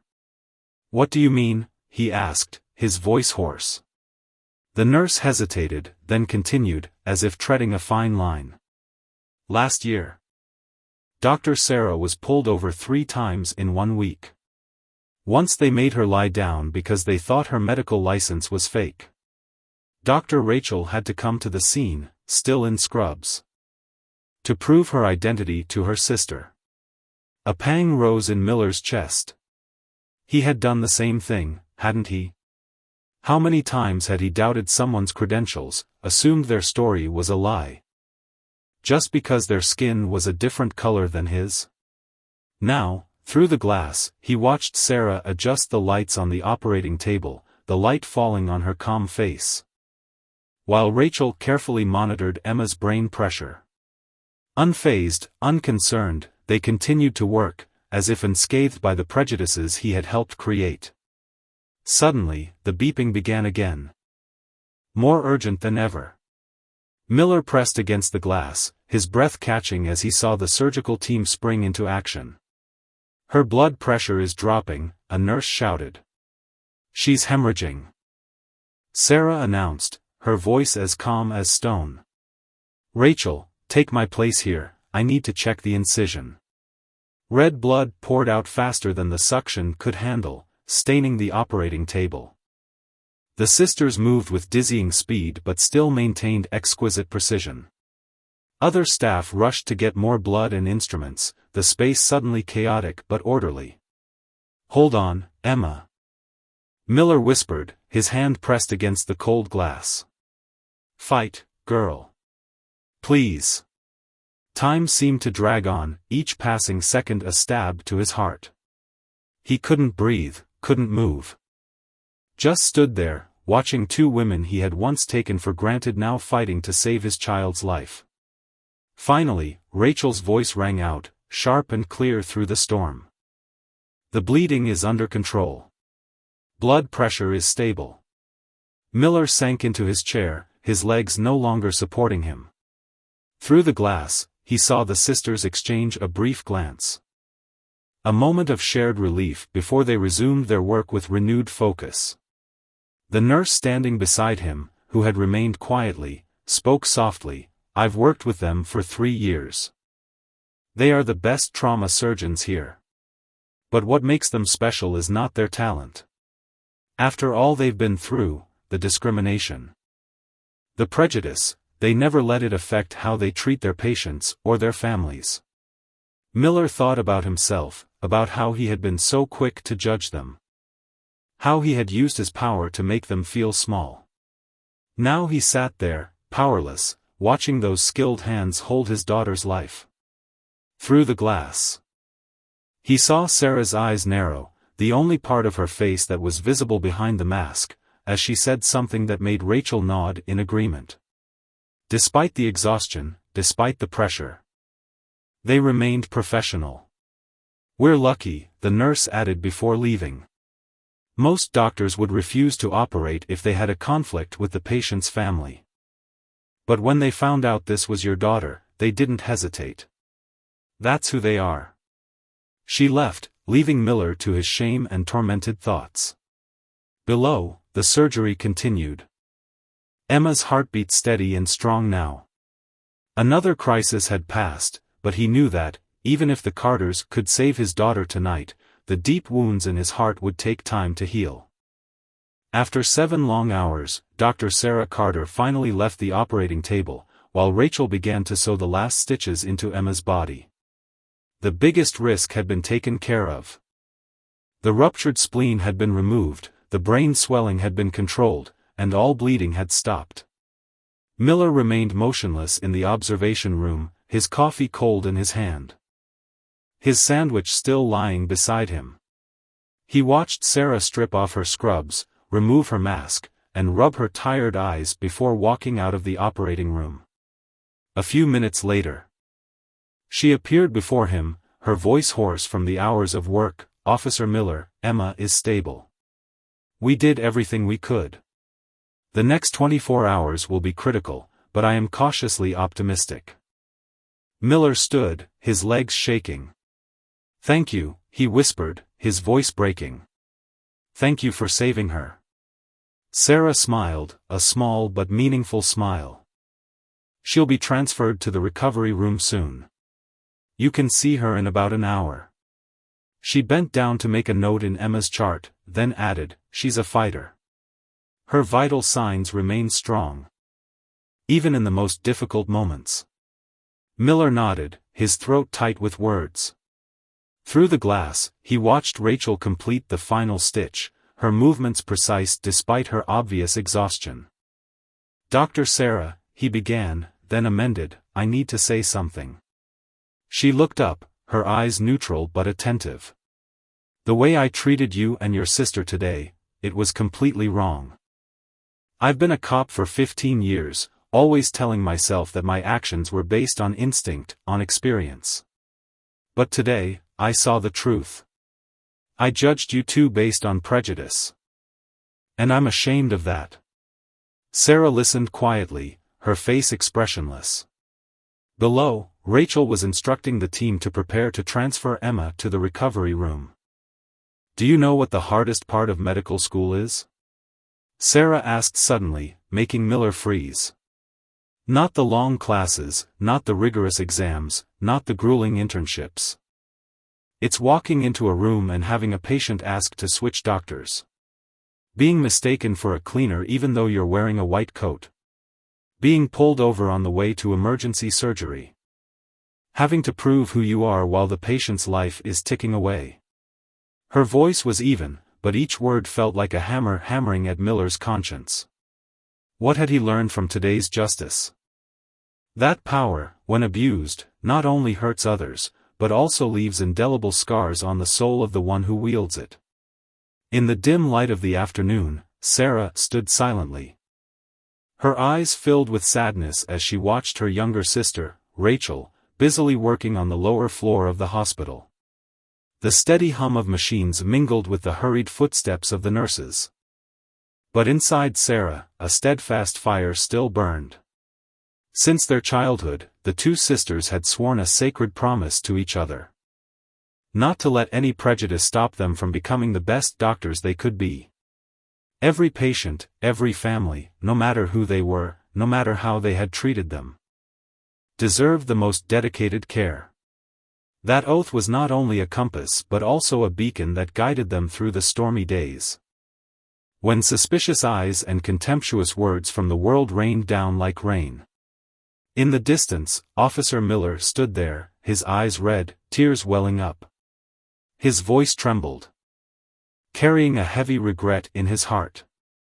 "I delayed you," he said, the words catching in his throat. "Because of my stupid prejudice, I kept you from getting to the hospital in time." If Emma, he couldn't finish, fearing the worst choking him.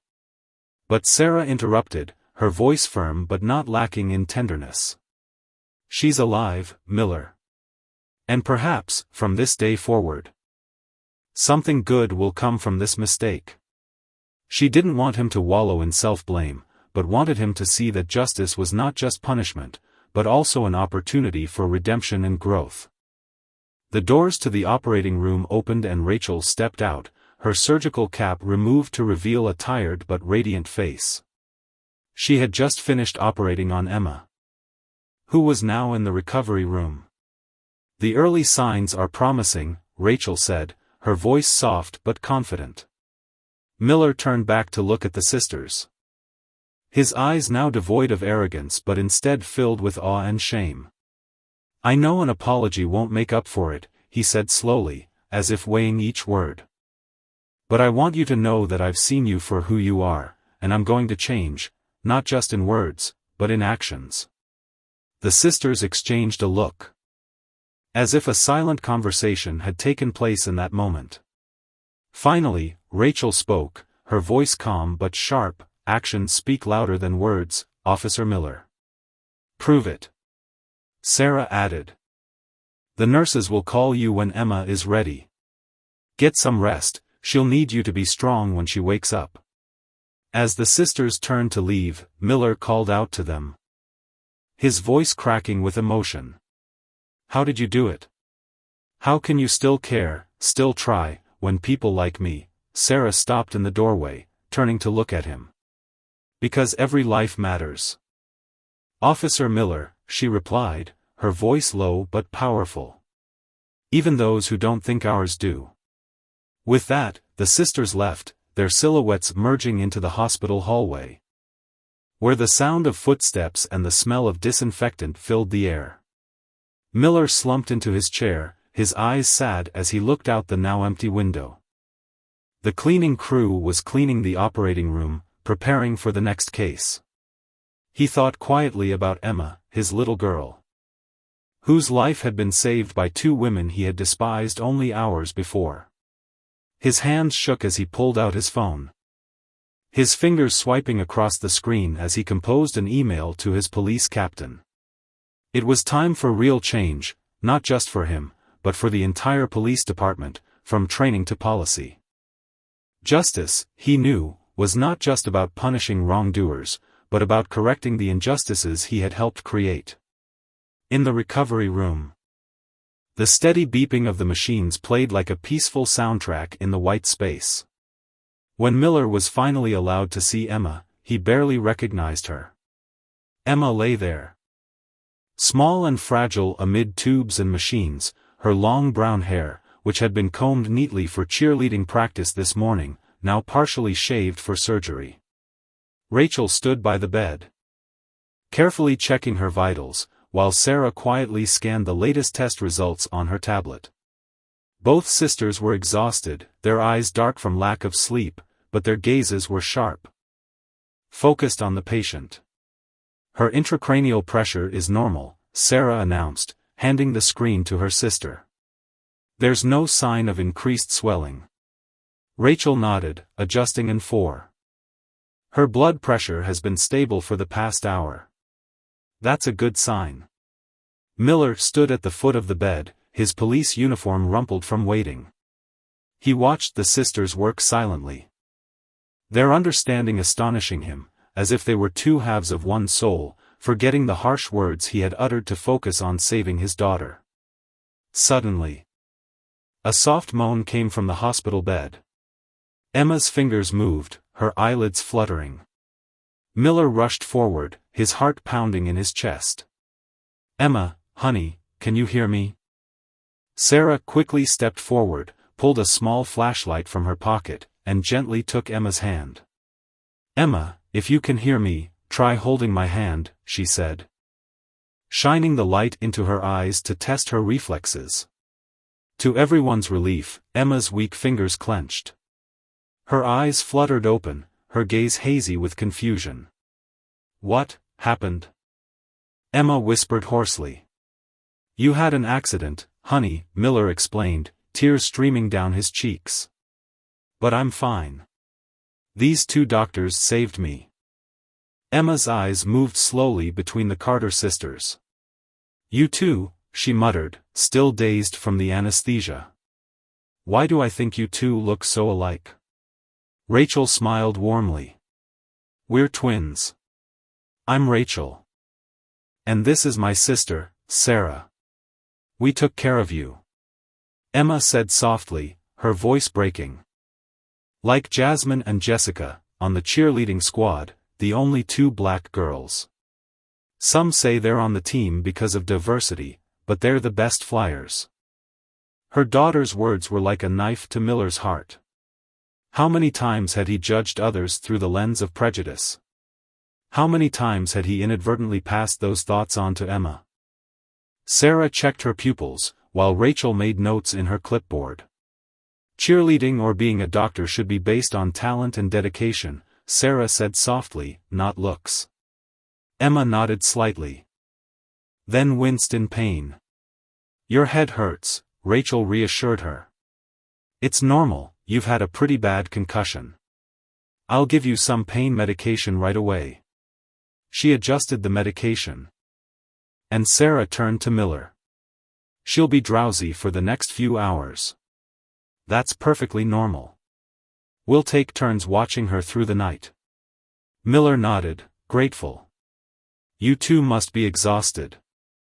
There's probably another doctor, but Sarah interrupted, her voice firm.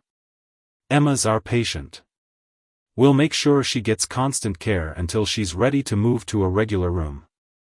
As the medicine began to take effect, Emma's eyes slowly closed. "Daddy," she whispered. "It's Daddy, honey," Miller replied, holding her hand. "The doctors are angels, 2 angels, protecting me." Emma fell asleep, her face serene despite the tubes and bandages. Miller looked up at the Carter sisters, the brilliant women he had once despised. They had spent hours saving his daughter, and now they were here, devotedly monitoring her every breath. "Angels," he repeated, his voice choking. "Emma was right. You were angels, and I was too blind to see." The sisters glanced at each other, but said nothing, continuing to adjust the machines and check her vitals.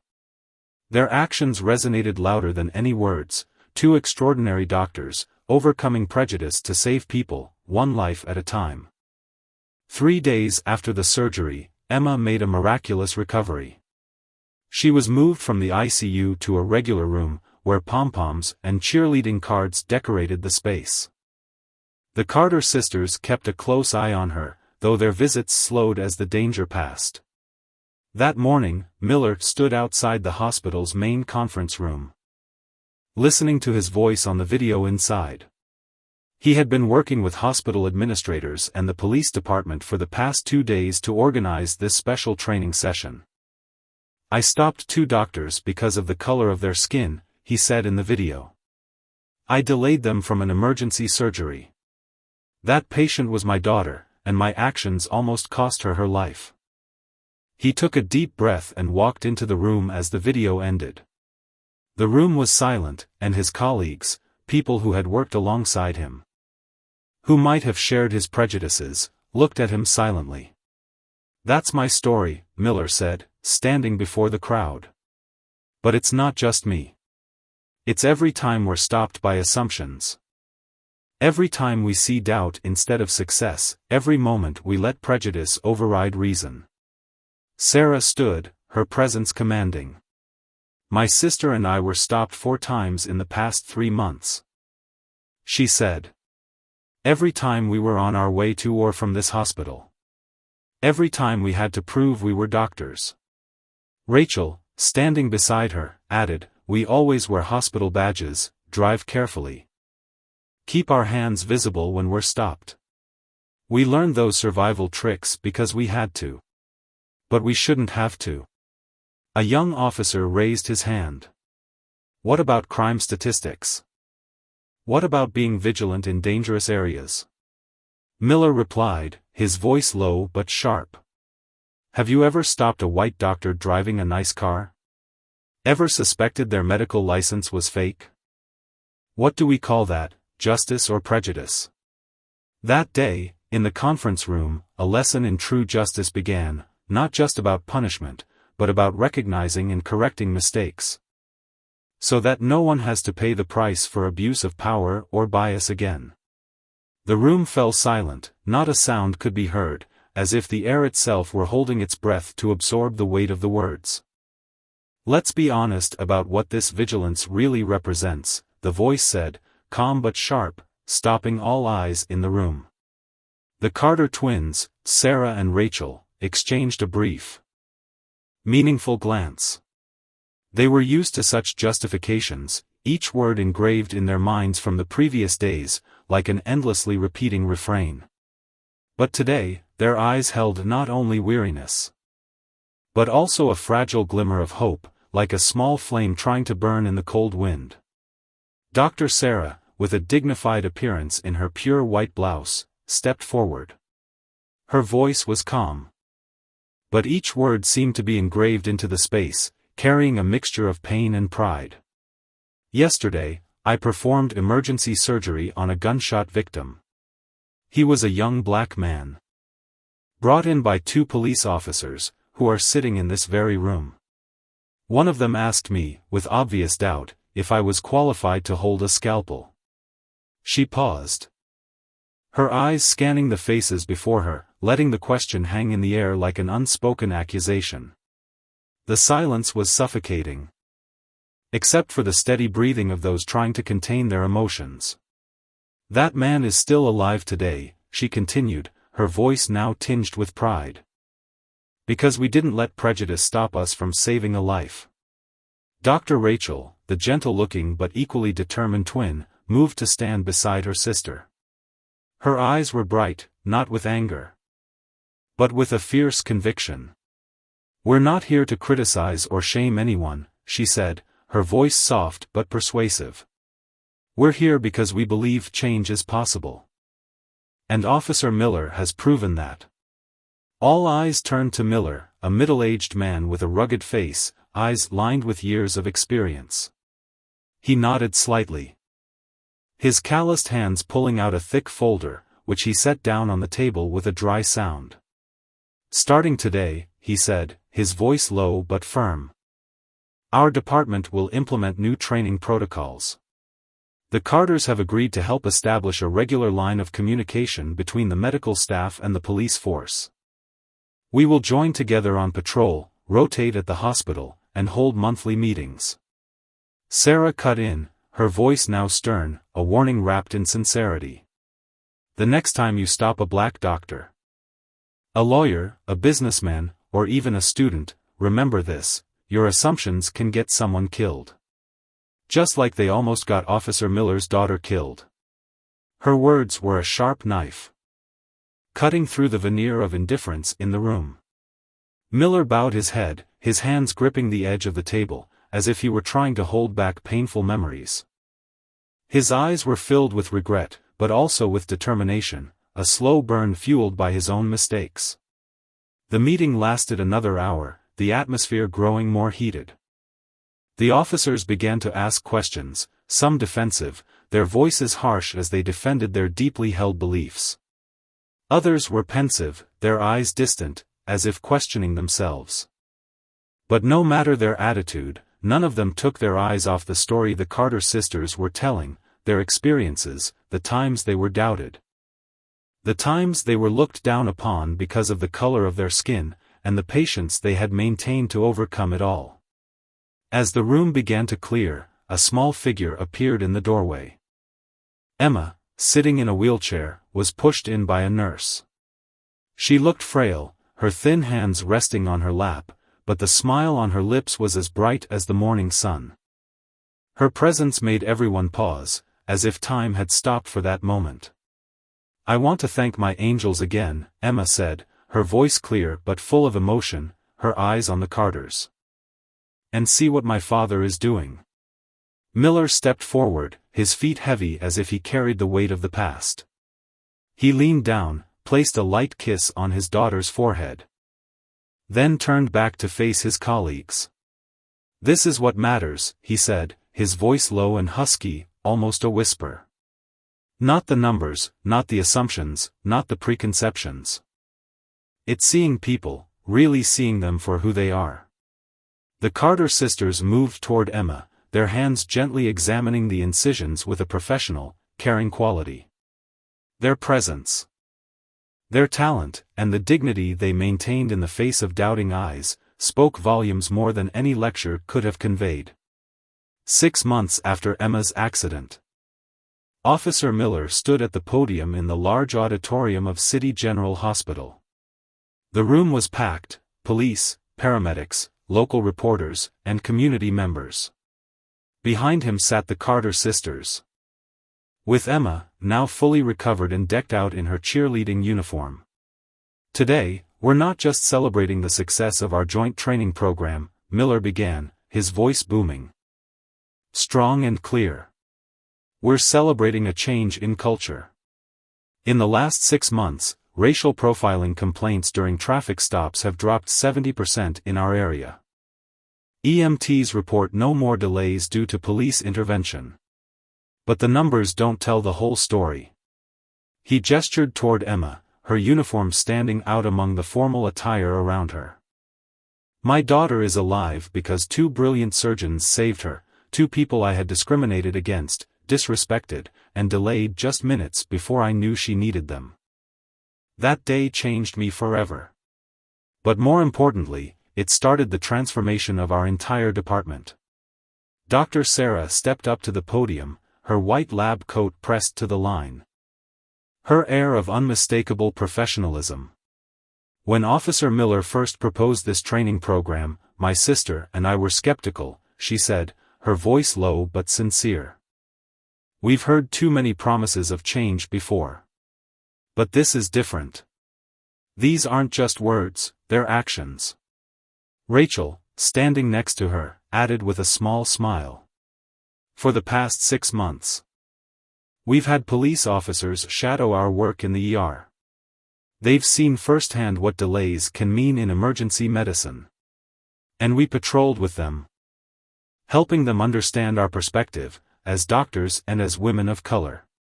From the audience, Emma looked up with pride at her father and the doctors who had saved her life.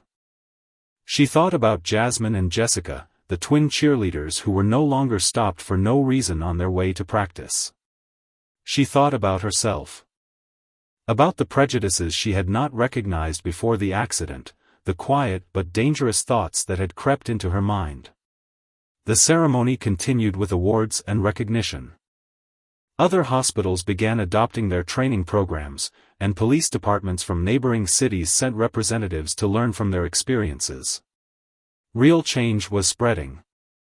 What had started as a terrible day but turned into a turning point. After the ceremony, Miller found the Carter sisters in the hospital hallway, where they were preparing for their next surgery. "You didn't just save my daughter," he said, his voice low and full of emotion. "You helped save the soul of our department." Sarah adjusted her surgical cap, her gaze soft but steady.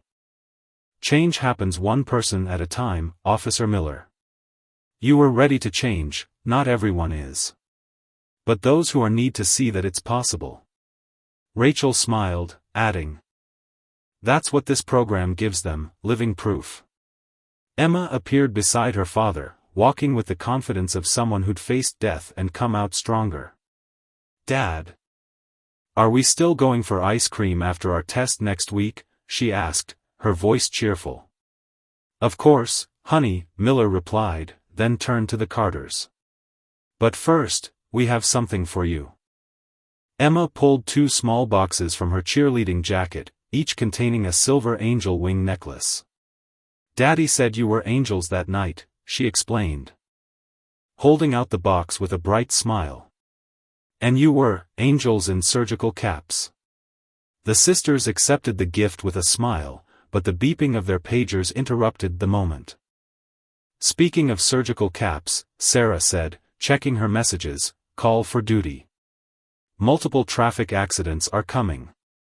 Rachel smiled slightly, adding, "No police escort this time.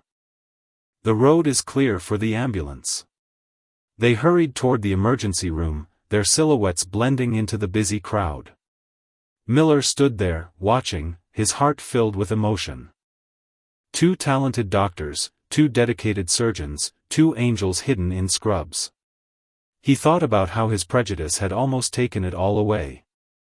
And how these 2 women had turned that moment into a movement for change. Emma took her father's hand and whispered, "They're amazing, aren't they?" "Yes, honey," he squeezed her hand. "They really are." As they walked toward the exam room for Emma's checkup, they passed a newly installed plaque on the hospital wall. The words were clearly etched on it, "Prejudice delays. Understanding saves lives." Beneath them, 2 footprints, one policeman's boot, the other a medical boot, stepped forward together. The story of a once racist police officer and 2 black doctors had now become something more, a testament to the possibility of change, the power of forgiveness, and the triumph of human dignity over prejudice. Ultimately, it wasn't just Emma's life that was saved that day, it was the beginning of many more lives to be saved, one changed mind at a time.